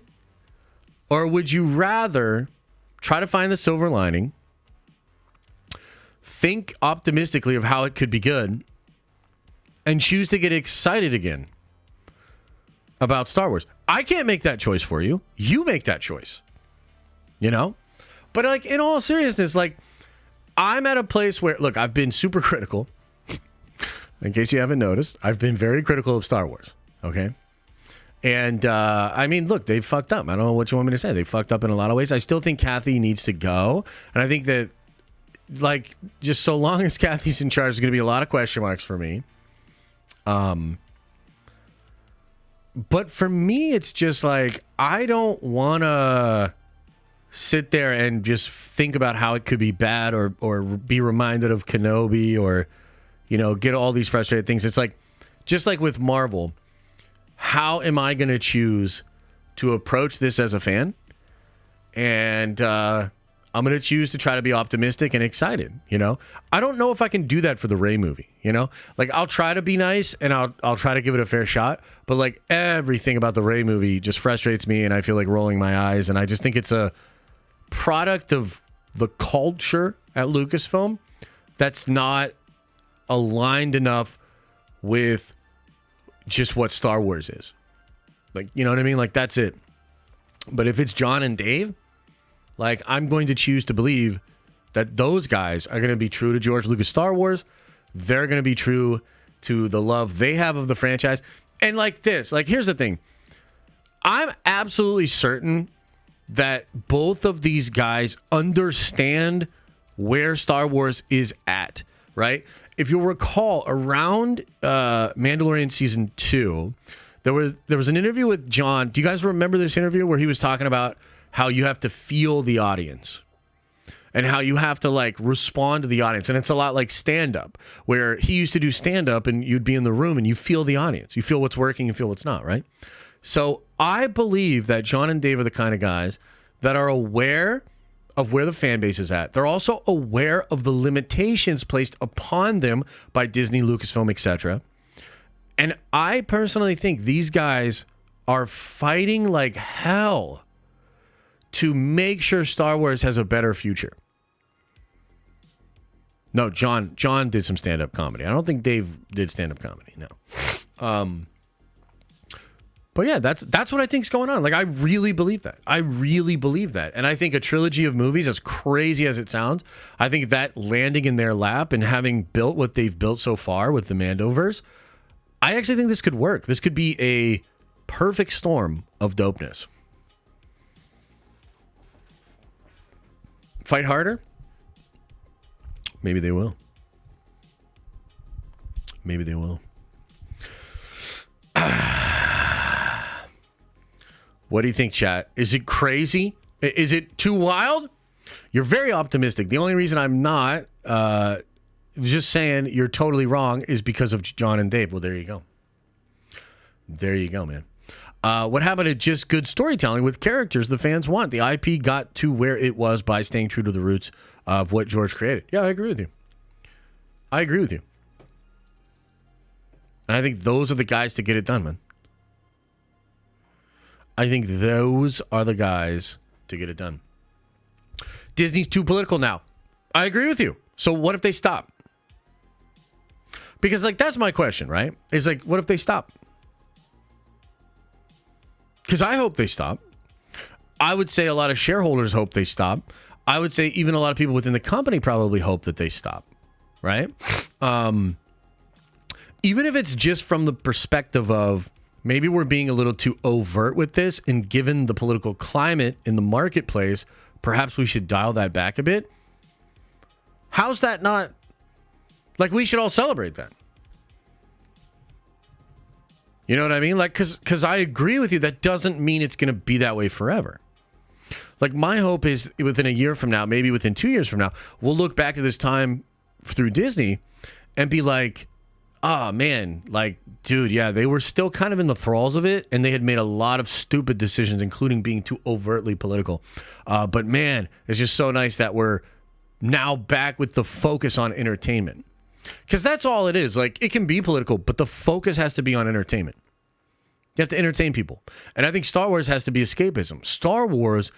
It's true that Star Wars has always been political in a sense. I mean, it's so, like, vaguely political, at least the OT, that I would say it's more like moral and ethical than political. But especially in the prequels, like, yeah, you get a lot of political stuff going on in the prequels, for sure.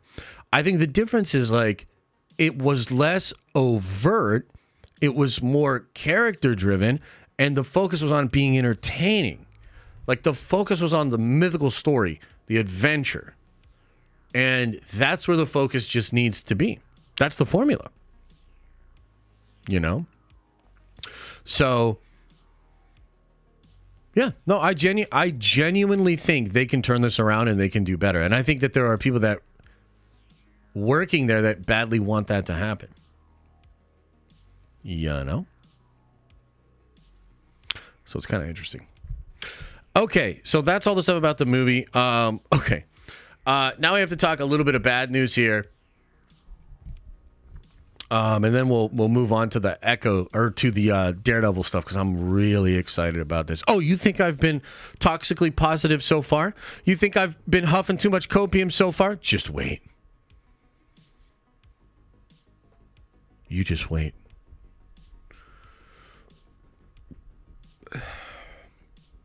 But before we get back to that, let's talk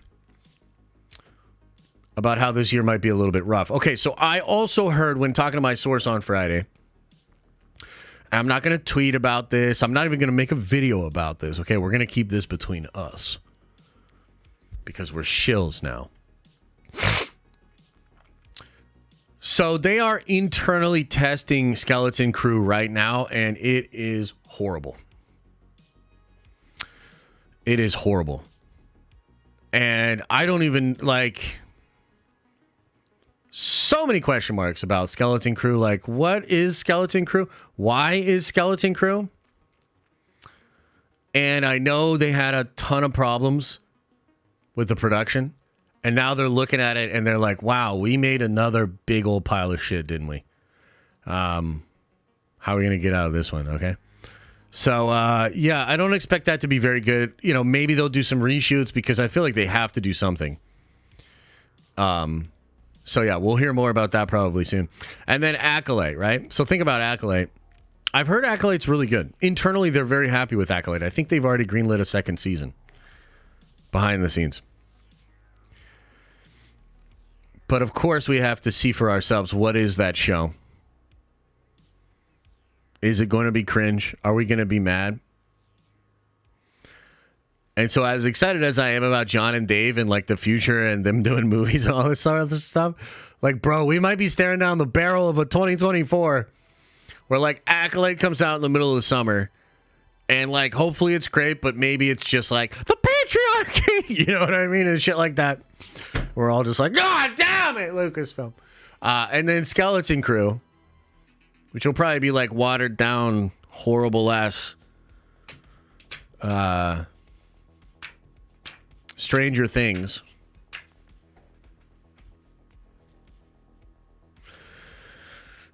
So as much as I am optimistic about the future, we might be staring. It's a long 2024.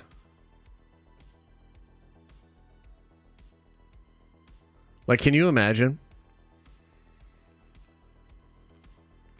Like, Bad Batch will probably be all right, you know?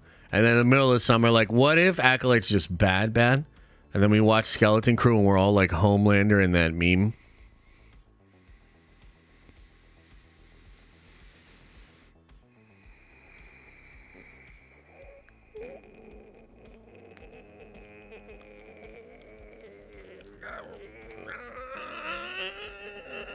So, whew.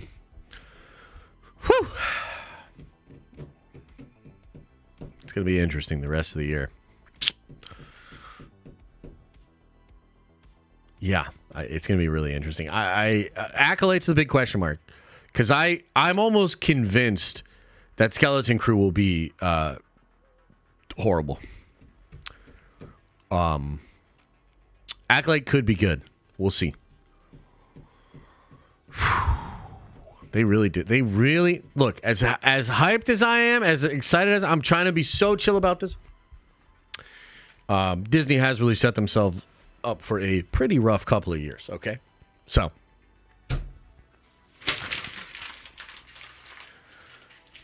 that's all the Star Wars news. Okay, let's get into the Daredevil news.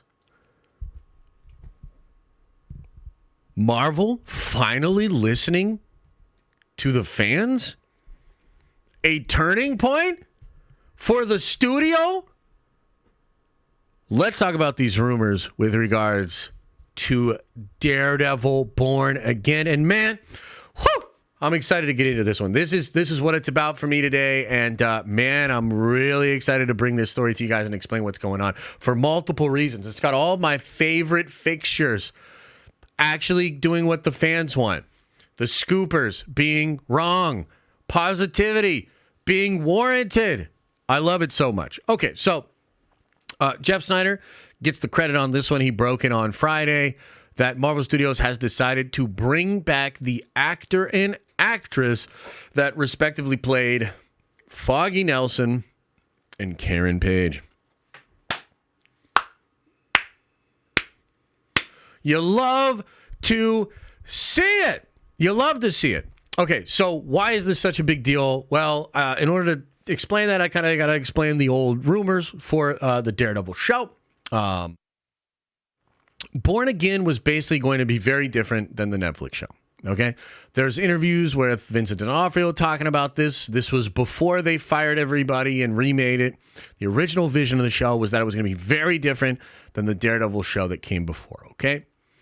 On top of that, one of the biggest changes that was going to happen in the show was that Foggy was not only not going to be in the show, but he was going to be killed off screen, off camera. Couldn't believe it the first time that I heard this. Wow, what a terrible idea, right? But the way this was going to motivate the character was going to have, basically, you were going to have Daredevil retire. Okay, so Matt was no longer going to be a superhero because Foggy got killed because somebody found out that he was Daredevil and killed people close to him. Okay, so Foggy was going to be dead.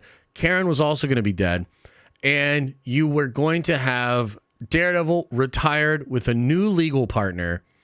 And he wasn't even going to put the suit on for like 4 episodes. Okay. And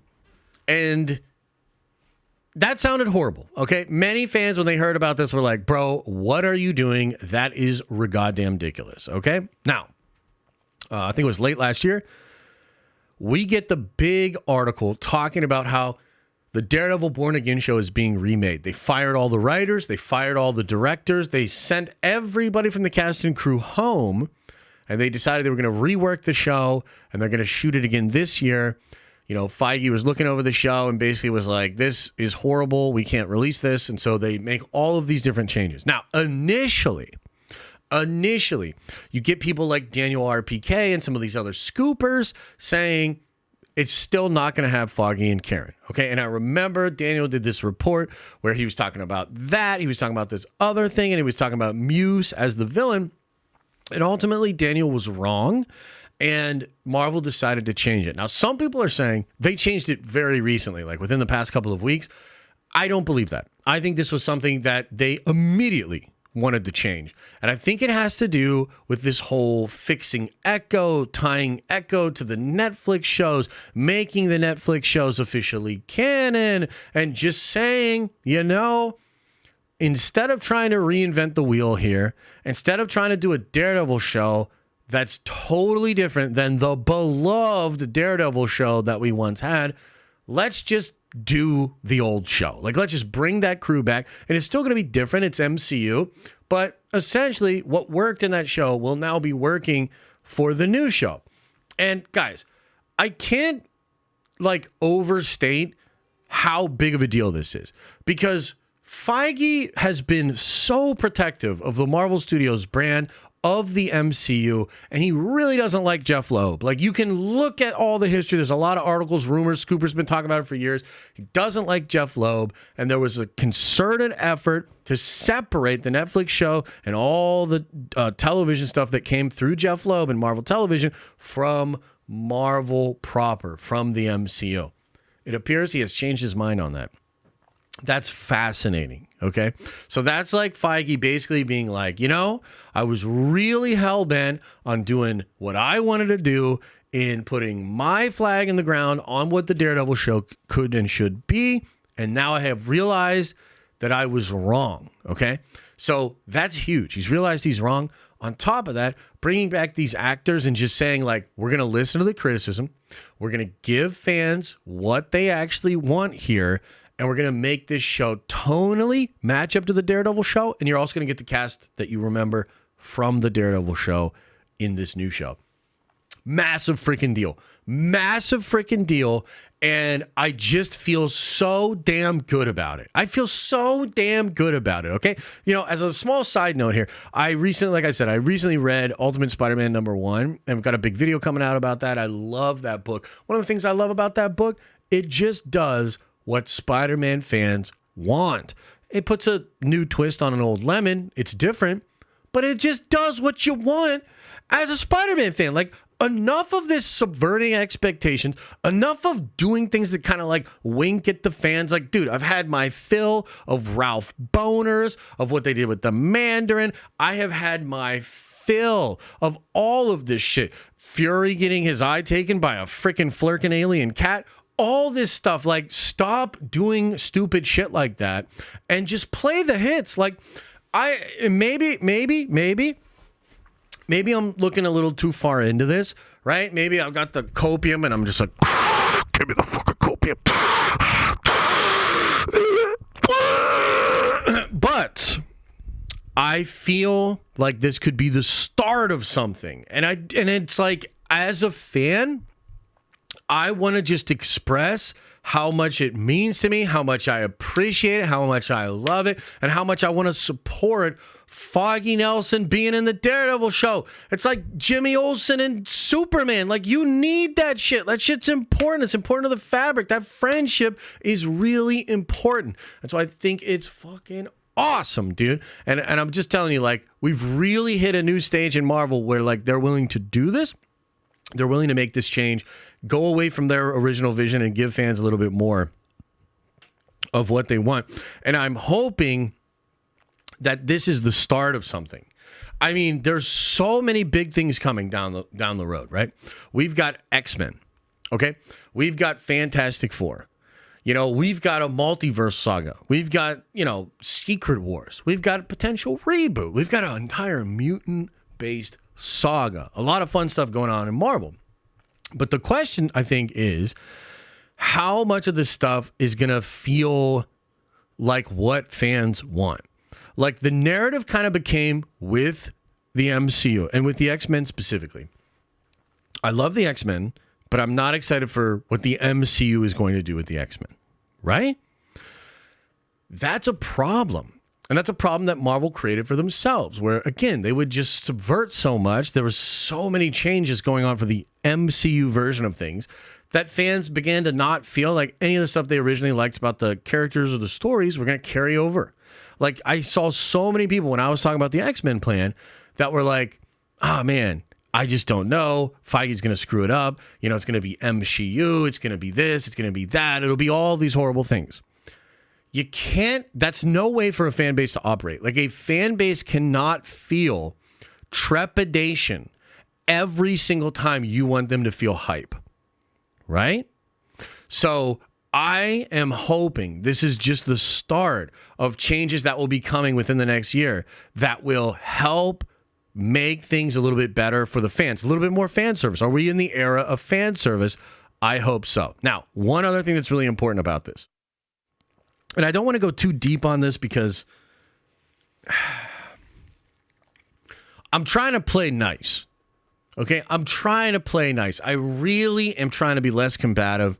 I personally feel so happy and so zen in my life, and I'm trying to play nice here, okay?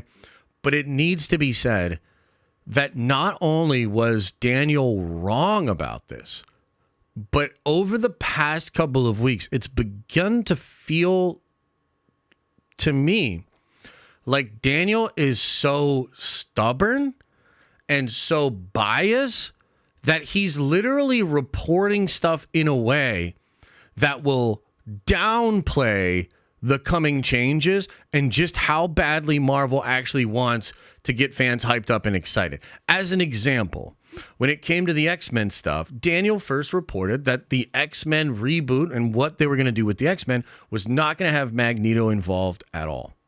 And I felt like that was a troll because he already knew it would have Magneto. Magneto was going to be in charge of the Brotherhood of Mutants, and like, of course they're going to have Magneto as a part of the X-Men. But like, he reported it that way to kind of try to, I mean, like, I don't even know. Like, at some level, I actually think that Daniel and maybe some of the other scoopers, they actually want Marvel to fail, which seems weird and it seems ironic. But like, dude, when I talk to my time behind the scenes, she is constantly talking about firing Kevin Feige, about shitting on Kevin Feige. And I just had this moment where I realized, as much as I do appreciate the information that we get from the scoopers, we have to keep in mind that number one, they have agendas. Number two, they might not even be fans. Like, I don't even think they're fans. I just think they have access to information. Okay. And number three, they're so reluctant to maybe report things the way they're actually happening because they're so stubbornly attached to what they had scooped before and the way they see this going down. And so I literally think that it's possible that Marvel Studios is making all the right changes. They're literally addressing every single thing that fans are concerned about. And that includes just putting some more male energy into the MCU, having some more dope male characters. I actually think that is something Marvel wants to do.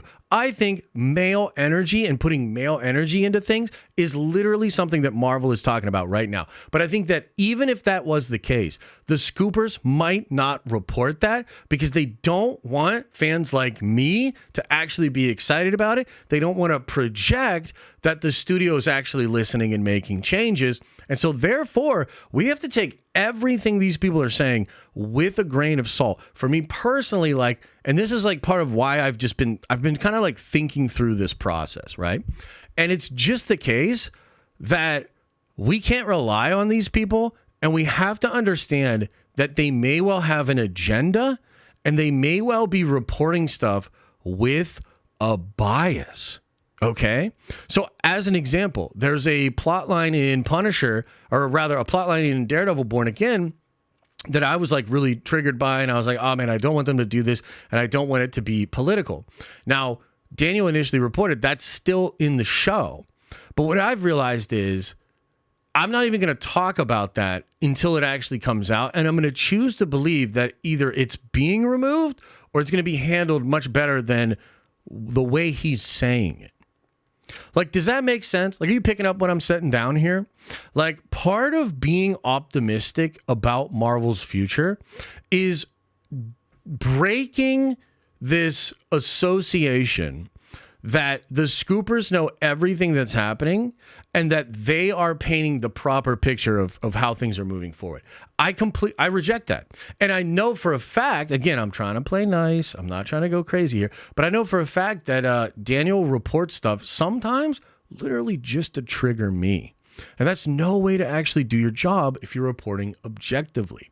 So I just wanted to bring that to your attention because it was like Jeff Snyder came down from the mountaintop and handed me this beautiful piece of information that flew right in the face of reports from these stinky anonymous scoopers and the bullshit narrative that they have that I really do feel is just kind of perpetuating negativity in the fandom and kind of just trying to ruffle feathers and keep us all upset. So we're going to try to take the information, filter it through what the real possibilities are, and remain optimistic that Marvel's actually making the changes they need to so that we can be excited about this Marvel shit again. And so that's just the last piece of the puzzle. But overall, this is fantastic news. Like, regardless of how you slice it, this is fantastic. Because let's say, worst case scenario, they still bring Foggy and they still bring Karen in and then they get killed, but it's not off screen. Okay? That's still better. It's still better. Don't have them die off screen and act like they don't exist and then present this show that's completely different. Either way, the tone is going to match Daredevil. Either way, you're going to get Foggy Nelson on screen. So it is better. And that's why, like, I really like, if I have to put this whole shit on my back, if I have to be the sole person out there that's trumpeting, that's marching, that's saying, no, I believe they are going to turn it around. I have faith that they're listening. I actually believe that the MCU will be back. Then I'll do it.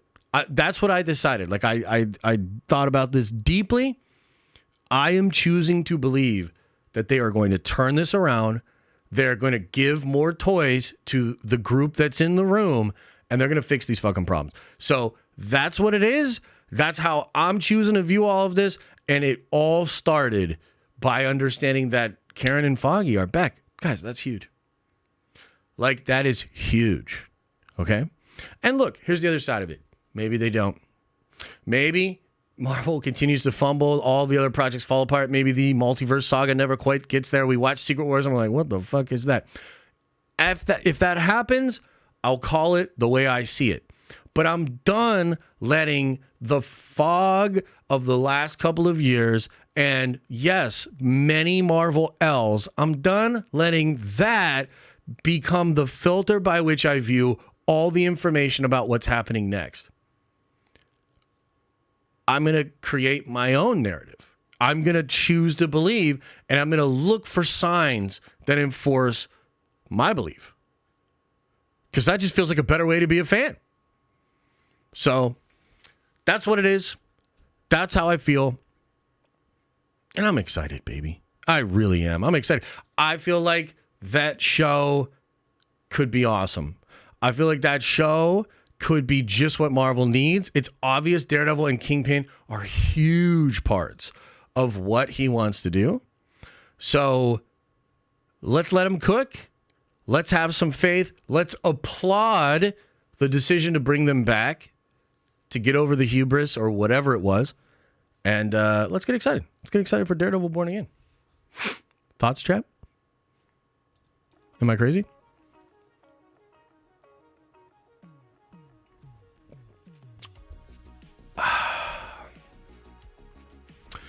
Until they prove they can put out top quality entertainment and not push their agendas, I'll just assume they're clowns. That's your prerogative as well. You're allowed to do that. I'm just not going to do that. Lying to yourself will only make it worse in the end. I understand.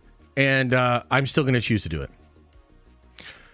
When they inevitably drop the ball, can you react to the speech you just gave, please? 100% I will. 100% I will. That sounds fun. You're exactly the crazy that the fans need. Let's go, baby. Let's get it.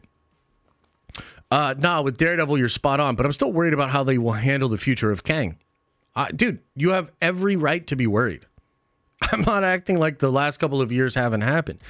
All I'm trying to say is I am done letting a few anonymous scooping accounts frame how I should be viewing the Marvel Cinematic Universe.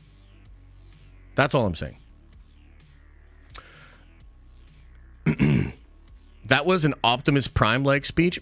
I'll take it. Why are they stinky, though? Because if they take their personal hygiene really seriously, I cannot imagine being that chronically online, that addicted to clout, and not being a stinky motherfucker. Like, maybe I'm wrong. Maybe they actually do wash their pits. I don't think so.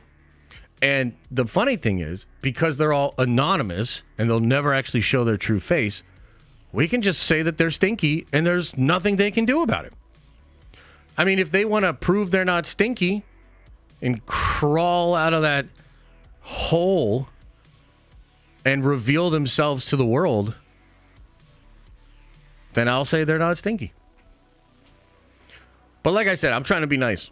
I'm trying to be nice. You know what I mean? I'm trying to be nice. But they're stinky anonymous buttholes. That's what it is.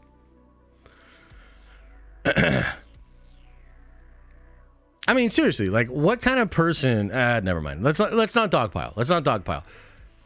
You know, they're just choosing to spend their time and life energy in a way that I think is not the best.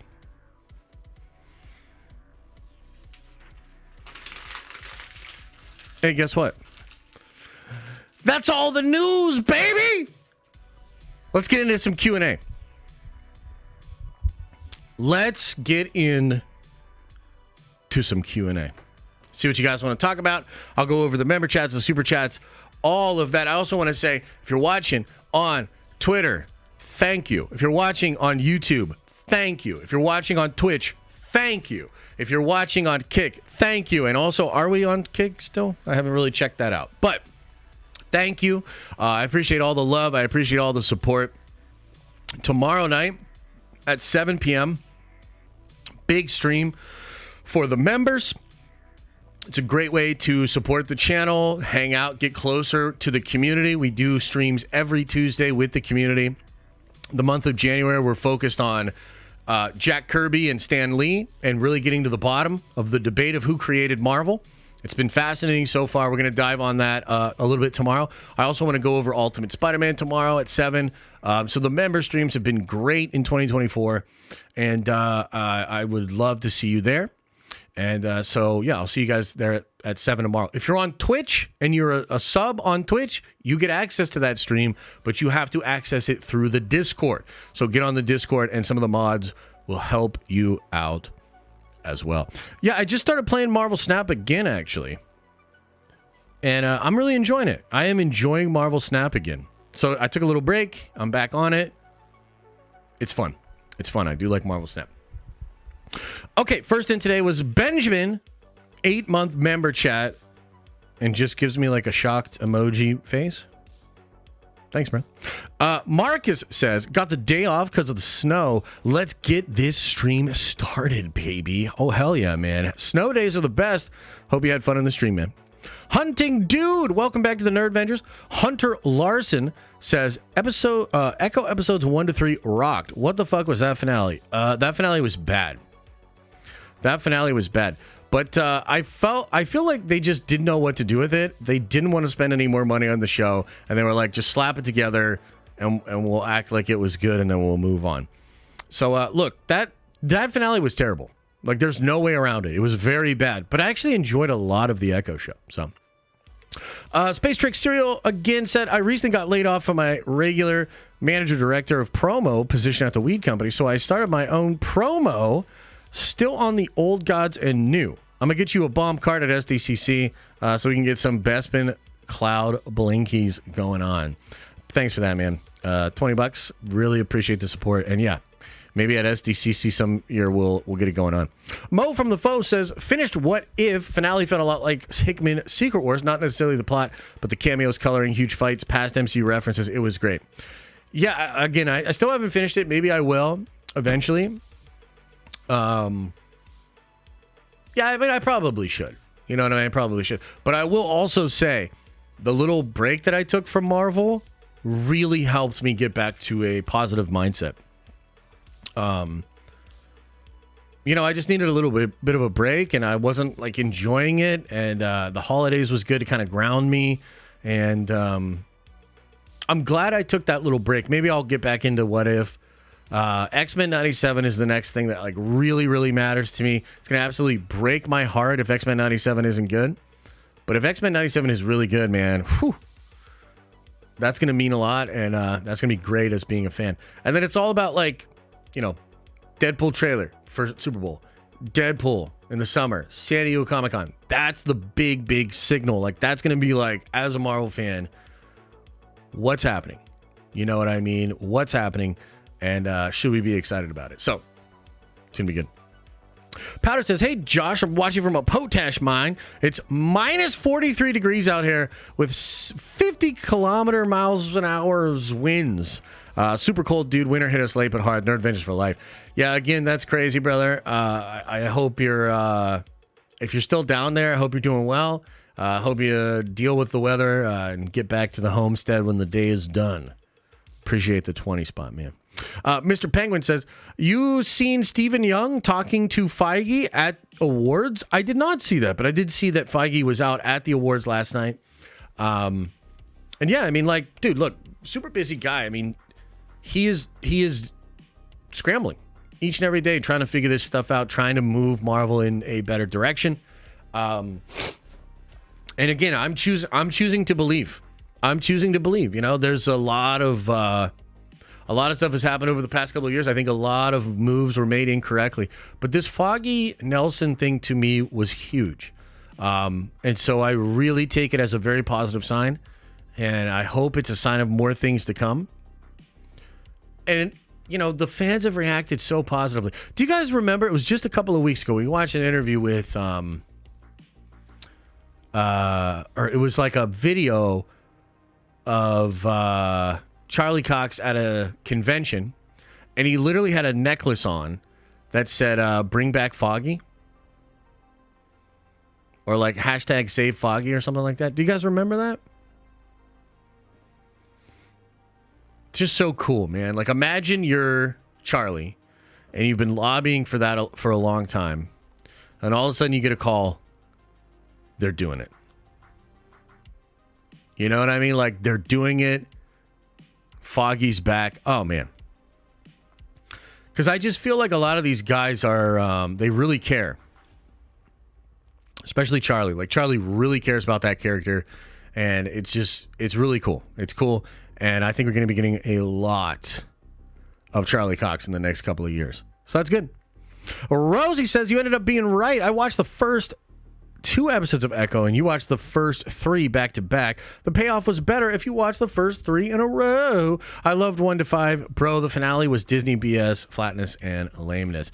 Yes, it was really bad. There's no way around it. The finale was bad. Like, really bad. Which is so weird because I really liked a lot of the show. Appreciate you, brother. Cole says, thoughts on Echo? We did it several different times, man. It's incredible and yet also horrible at the same time. Kind of wild.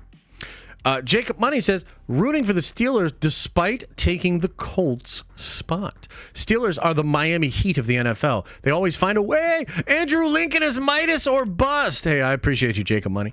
And glad that you're cheering for the Steelers, too. What is it, 3.5 hours to kickoff? 3.5 hours to kickoff? Is that what we got going on? Chris Clark says, Josh, there's nothing wrong with an X-Men movie without Magneto. He's overexposed and misused in the past. Give other villains a chance. Get over it. Chris, much love to you, man. Appreciate that you feel that way. 100% disagree. And I'm so glad that Marvel agrees with me and that Magneto will be a part of the fabric of the X-Men. Now, to your point, though, I do think Sinister is potentially going to be a bigger villain for the actual X-Men team. And that's fresh. That's cool. That's nice. But you literally need Magneto. Like, you need Magneto. For the fabric of the X-Men to work properly, you need Magneto and you need Charles. And you need them to have an estranged relationship. You need them to feel the same way about the problem and a different way about the solution. That's it. Like, period. You need it. So I'm glad that they're doing it. You know what I mean? I don't want a subversion of expectation. I don't want that. Like, dude, play the hits. Play the hits, man. Mikkel says, here we go, Steelers. Happy Monday, everyone. Hope everyone has a great start to the week, except if you're a Bills fan. Much love to you, Josh. Yeah, man, Bills fans, man. Let's see. Let's see how y'all handle it. I got a good feeling about this shit. I really do. Caleb Senpai says, Baltimore is not going to let that happen, my brother. There's nothing to worry about. I like the Steelers in a Ravens matchup in the playoffs. Didn't they already beat the Ravens once this year? I know it was like maybe the third string or whatever, but here's the thing, man. Division rivals in a playoff game, I like that. I'd much rather play Baltimore than another high-ranking seed team that's outside of our division. Like, we know that team. They beat the Ravens twice? Well, there you go. Nail on head. Writing Quest says, hey, Josh, excited for Unity, my man. Question, how do I join the Discord? So there should be a link. People can... Here, you know what I'll do? I'll get you a link to the Discord right now, baby. I'll get you a link right now.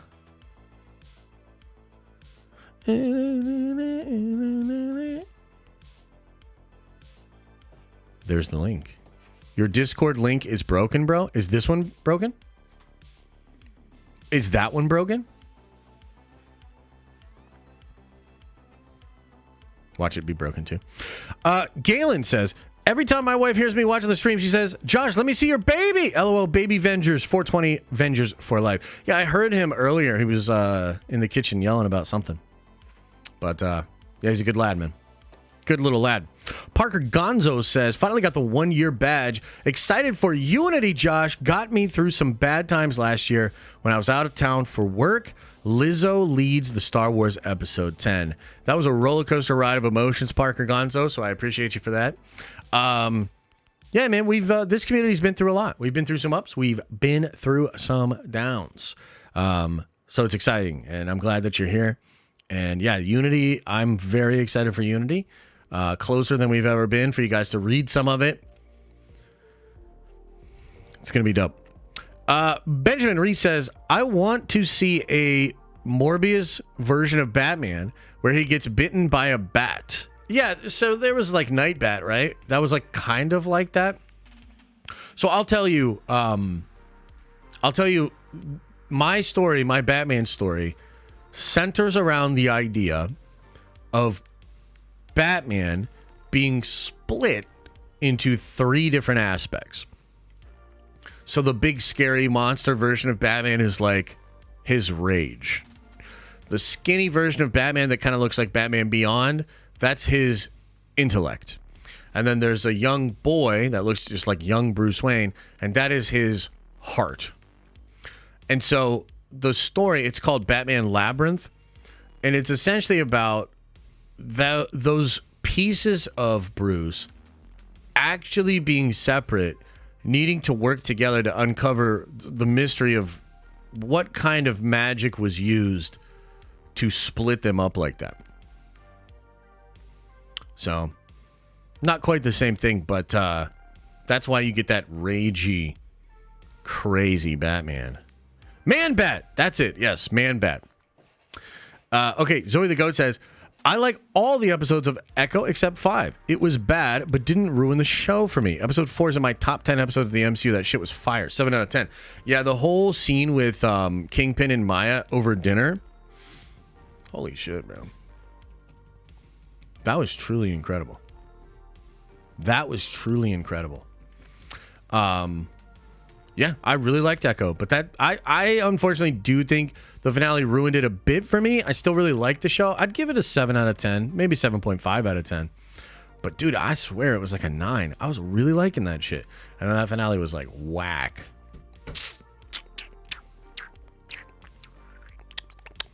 So, appreciate you though, Zoe. Aaliyah says, now that the Defenders appear to be canon and rumors that all/most will be in Spider-Man 4, is there a possibility that Spider-Man 4 will be R-rated? No, I don't think so. I don't think so. It might have an edge on it, but I don't think so. Yeah. I don't.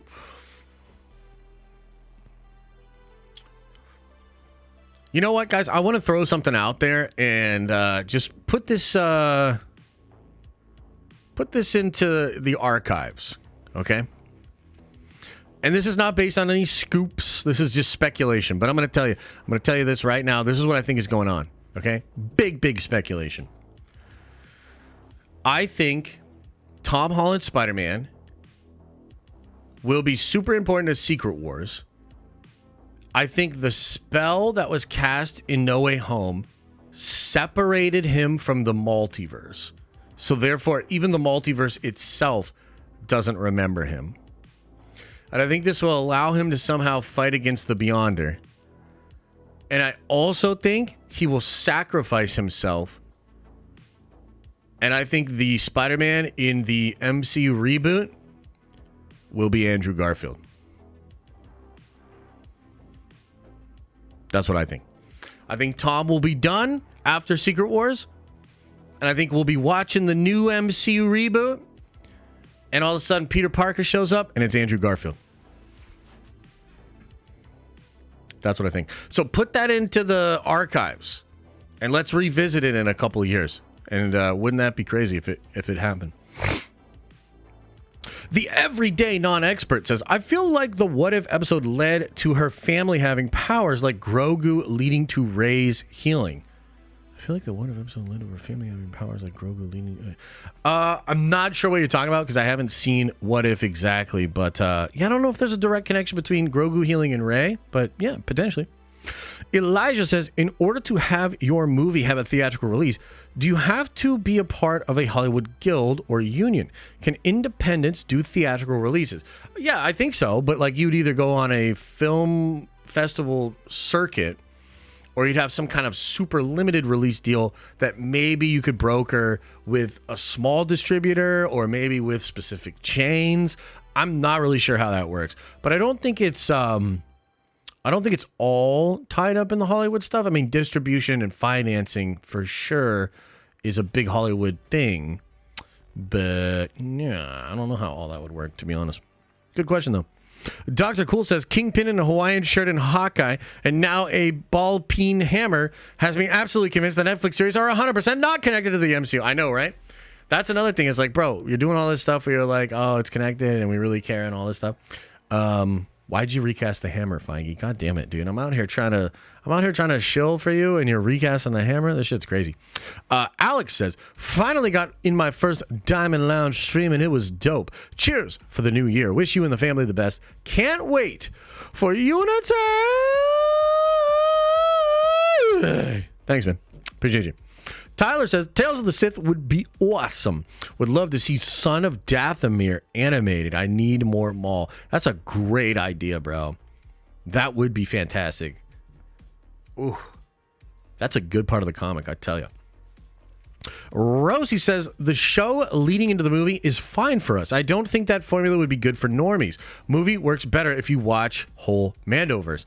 Yeah, I tend to agree. I don't think they're going to do that show into the movie thing. I just don't believe that. I mean, I wouldn't mind it. But I don't know, man. I just don't see normies. Like, it's a tall ask to be like, oh, hey, person that watched a couple of Star Wars movies in the past that would maybe be interested in watching another Star Wars movie. Oh, you're not caught up with The Mandalorian? Well, you have to go watch 3 seasons before this movie. Like, that's a tough ask. You know what I mean? So I just don't think that's a good idea. And I also think the movie just needs to stand on its own. And, maybe John had some really cool stuff in the 4th season scripts that they can adapt, but I feel like it needs to work as a movie, you know? Okay, Talented Mr. Griffin says, I would rather have season 4 and the movie, but I'm sure that won't happen. Hashtag Unity, hashtag Nerdvengers for life. Appreciate you, man.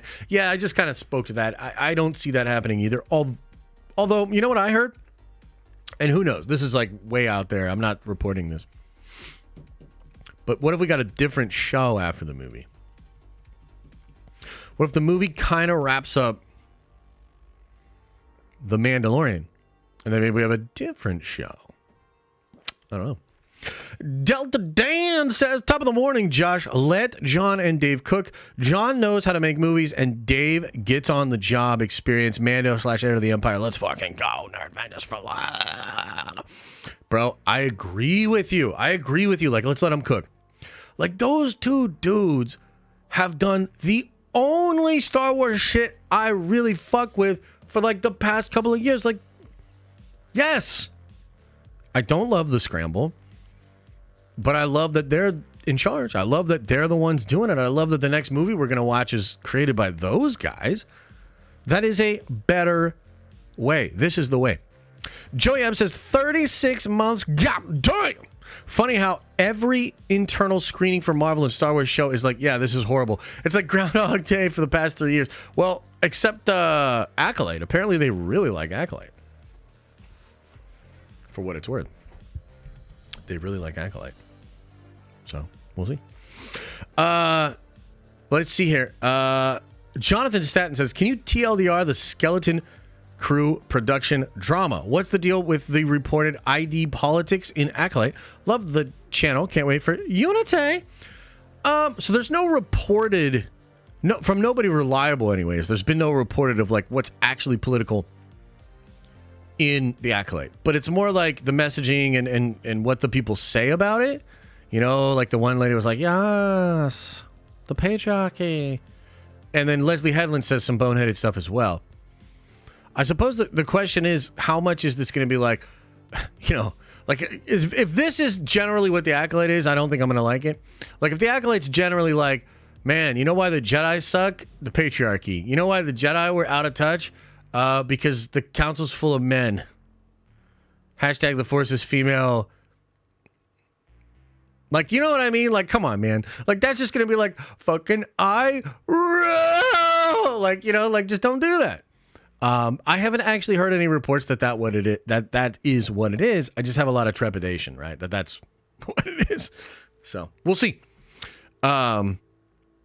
Kaz says, this really is a new year, new Josh. After our DJ interview clip with Rob Lowe, how much you take it in regards to him wanting to return? Let's go Steelers. Let's go Steelers. And yes, it's a new year. It's a new me. Based on nothing concrete. That's fair, Adam. And it's a new year and it's a new me. So I'm not even going to be triggered by that. Because you're right. I was just trying to explain the situation to the lad. Even if it's based on nothing. So shut your goddamn mouth. Okay. I did watch the RDJ thing, and boy, did it make my heart sing. Here's the truth, man. RDJ's coming back.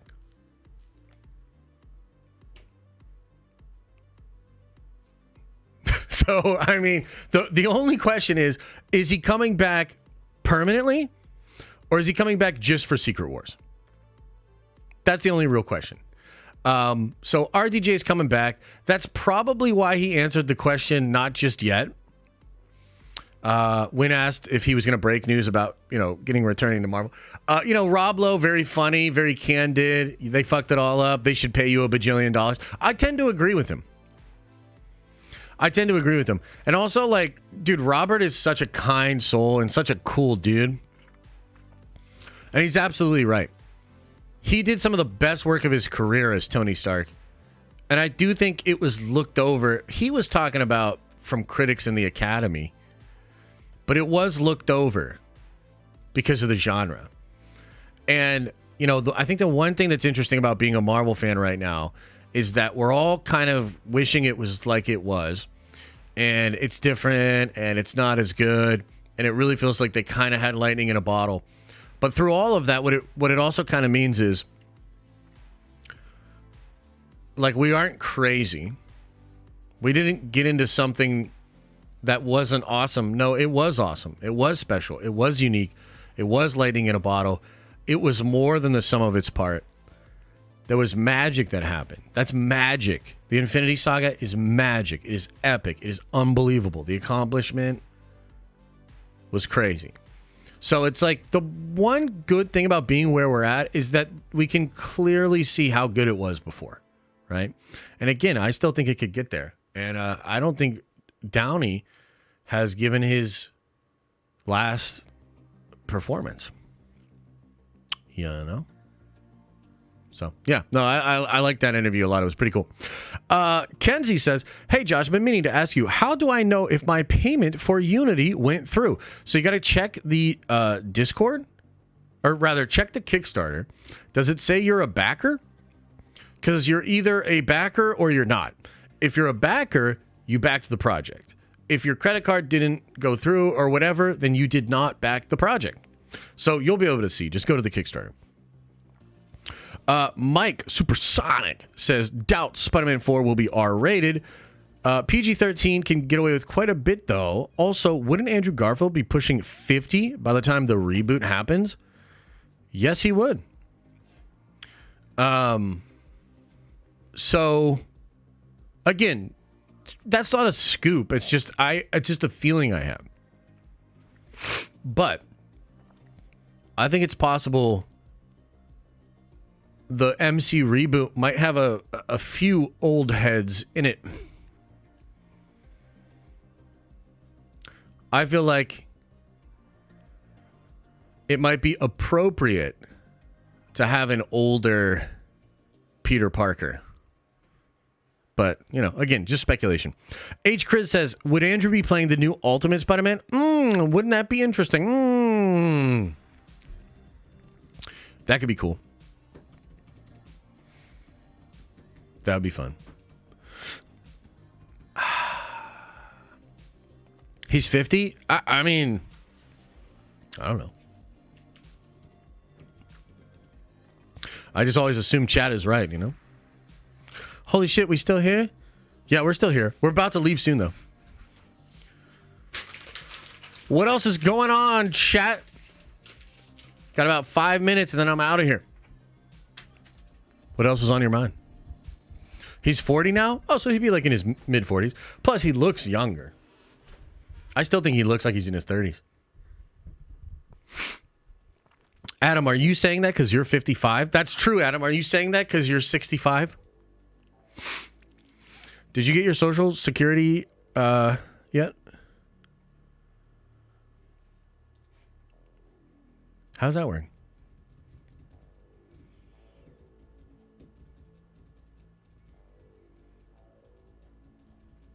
How's that work?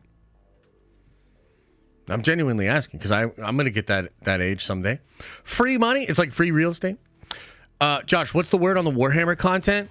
I'm fucking motivated to do it. I want to do it. The truth is, man, like, dude, YouTube, it just takes a long time. I'm also working on a lot of comic book stuff. Like over the weekend, I read over Unity like 1,000 times. You know what I mean? Like I read over Unity like 1,000 times, and I just wanted to absorb it and think a lot about it and think about what I wanted to change, because I didn't want to like tell the letterer like we're changing everything, but a lot of stuff needed to change. So that took a lot of time. I have a dope Custodes video. I want to do it, but I also have to get the main channel back on track because I didn't do a lot of videos at the beginning of the year. I haven't really been being a good YouTuber, so I got to kind of get the main channel back in order, and then we'll get the Warhammer stuff dropping. John's Honest Takes says, so just so we're clear, we won't be believing scoopers or doing videos on leaks, right? LOL, I love the idea. No, I'm still going to do videos on it. What I'm going to do, though, is basically take it all with a grain of salt, and I'm going to choose to frame it in a way that is like, here's the rumor and here's what I think is going on, and I'm no longer going to like let those people completely decide the narrative. Like, that's the main thing, is like, I'll hear something from Daniel and I'll be like, okay, this is probably mostly true. Could be not true. Also, Daniel has a bias. Let's think broadly, and I will make my content a little bit less reliant on the exact way that those people see things going on. Does that make sense? The blonde Euphoria guy is deaf. No, Steven Yeun. I mean, that is true. You know what? I was thinking about that too, because I don't like... look, I mean, no disrespect to this kid or whatever, but I mean, like, I don't like a twink sentry. You know what I mean? Like, I don't like it. I don't like a Twinkie sentry. But the reality is, they're probably doing this because they already made a suit for Steven. You know, and I know that Robert is initially skinny, but dude, when he becomes the Sentry, he's like that forever. It's not like Sentry transforms like fucking Shazam. At least that's not how I've ever read the character. I've always read the character as, yeah, after he takes the serum, he's Sentry forever. Like, maybe there was a part in the initial story where, like, the world forgot who he was or whatever, and he wasn't, like, that big. But then after that, like, all throughout Siege, all throughout Cataclysm, you know, all throughout Rick Remender did some stuff with Sentry. Like, dude, all throughout that, he's just fucking Sentry. You know what I mean? So that's the way I know the character. But at the end of the day, like, this kid here, right? Yeah, I mean, like, dude, get the kid under a barbell, etc., blah, blah, blah. And they probably just want somebody that's relatively the same size as Steven, so they don't have to completely remake the suit. And I know they're going to be doing stuff a little bit differently, but, like, I think that's more or less why they cast this kid, you know? Apparently also Dev Patel turned down the role of Sentry. And that's kind of interesting because, look, some of us here really don't like race-bending characters. I don't mind as much. I personally think it's silly I understand like why they do it sometimes. Like I think Idris Elba as Heimdall is fucking amazing, and Heimdall's like a old Nordic white guy in the comics, right? So I think it can absolutely work if the actor embodies qualities of the character that are frankly more important than race. I totally get it. But I do think here's what I really think it is. Maybe this is what it comes down to me. And I'm not gonna necessarily stand on this statement. This is just how I'm personally feeling right now. I don't think I mind race bending. I think what I mind is race bending with the idea that that's helping with diversity. Because I feel like it's actually low-key a little bit racist to say that. Like, it almost feels like saying, oh, in the name of equity, we'll give y'all a few white people roles. And to me, like, that's where it gets muddled, and it's like, dude, the fuck? Like, no. Like, that's where the disconnect comes in for me. I don't necessarily mind a race bend on the surface. I mind the race bend as a part of a way of thinking that I actually think is like liberal racism or like progressive racism. It just really bothers me. So like, as an example, the people that will say Naruto should be Asian in live action. And they think they're being progressive, but the guy who created Naruto, who is Asian, imagine Naruto as American from the beginning of fucking time. So it's like these again, I'm trying to be nice. It's a new year. It's a new me. I think a lot of these people mean well, but they might not even understand that like their bias is actually way fucking worse than most of us. Their bias is actually like more denigrating. You know what I'm saying? So, yeah, but the point, right, to take it back a little bit, maybe what we've got to rely on, like if you're a person that thinks the race bending stuff is just going too far, one of the only ways out of that might be persons of color refusing to sign up for it. It's like, man, who's the homeboy that did the Creed movies? Why am I blanking on this dude's name? Who the fuck is Creed? Help me out, chat. Michael B. Jordan. Okay. So Michael B. Jordan had some really interesting comments about race bending Clark Kent and not wanting to do that. He didn't want to be a part of a project that race bent Clark Kent. He wanted to do like the Calvin, like the Black Superman. Like just do a Black Superman. Don't race bend Clark Kent. And again, it kind of comes down to like just seeing through the bullshit and understanding that one of those things is like a derivative that actually kind of denigrates, and the other is like actually doing an actual represented character. So like Michael B. Jordan was like, no. And so like the reason Warner Brothers doesn't have a Black Superman that's Michael B. Jordan right now is because Michael B. Jordan said no. So it might fall to some of these dudes and some of these ladies to kind of see through the bullshit a little bit and be like, no. You know what I'm saying? Like, I don't know if that is tracking at all, making any sense whatsoever. But they offered this to Dev Patel, and Dev Patel said no. And I am kind of curious as to like why Steven Yeun really did walk away. You know what I mean? So, I don't know, man. I wish this kid luck if this is really the guy. Honestly, don't care at all. I just said all that. I really don't care that he's white. I'm a little worried that he's such a twink. But we'll see. I mean, maybe they have a good vision for it. Maybe he'll get under a barbell. Maybe he's under a barbell right now. I don't know. So hopefully they turn that around. Rosie says, I saw Lawrence Fishburne was cast for The Witcher 4. I thought it was canceled because of the strike. Did you also see that the producer said Henry Cavill's annoying? Because he cares so much? Oh, yeah. Oh, yeah. I saw all that. I mean, dude, Cavill is probably annoying if you don't like the source material. That's why it's so cool that he's going to be in charge of this Warhammer stuff, dude. You know what I mean? Yeah, he's like an actual fan of the material and wants it to be good for the fans because he's a fan himself. Right? So, yeah, no, I'm sure Cavill is a little bit annoying to work on. Or work with, right? Yeah, it's kind of funny. Lawrence Fishburne cast for The Witcher 4. That's interesting. What role is he doing? I don't know.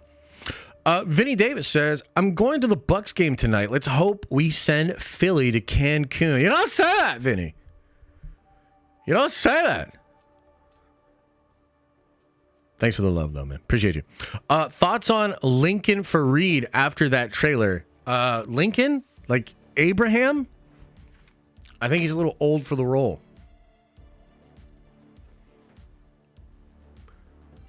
But I might give him a shot.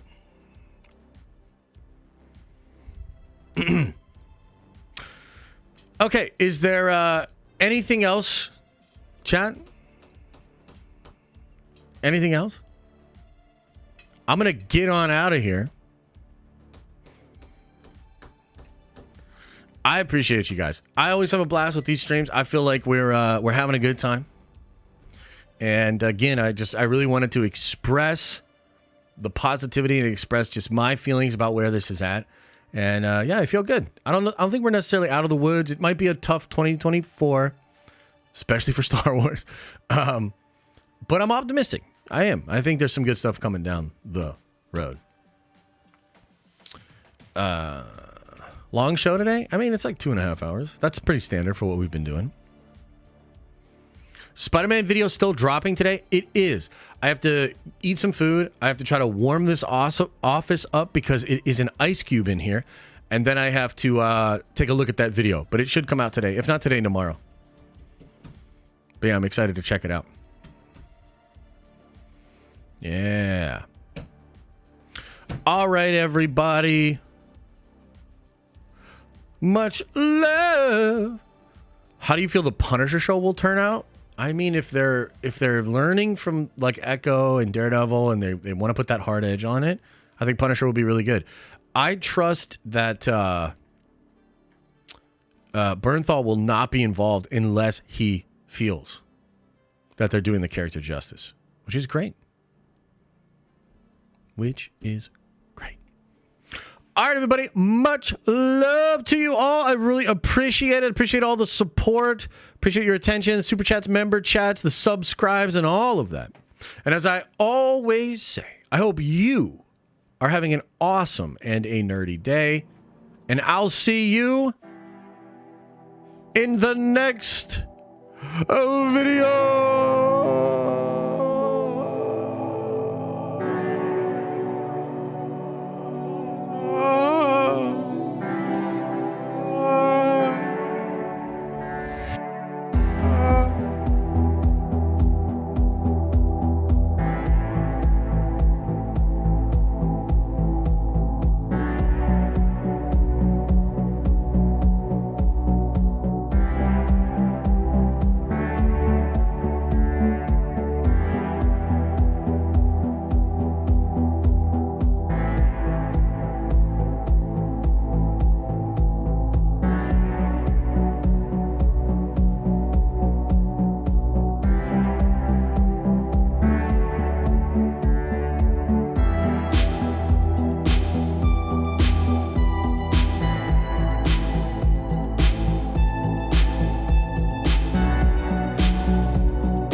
Is everybody gone? Did everybody leave? Leave.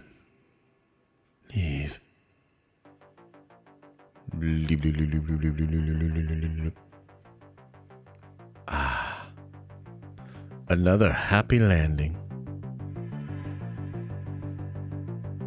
It's like Master Qui-Gon says, your focus determines your reality. Don't forget that. Create. Don't react. Create. Maybe you can feel it. But the power of the Nerd Avengers lives within you. And that's a power that can't be stopped.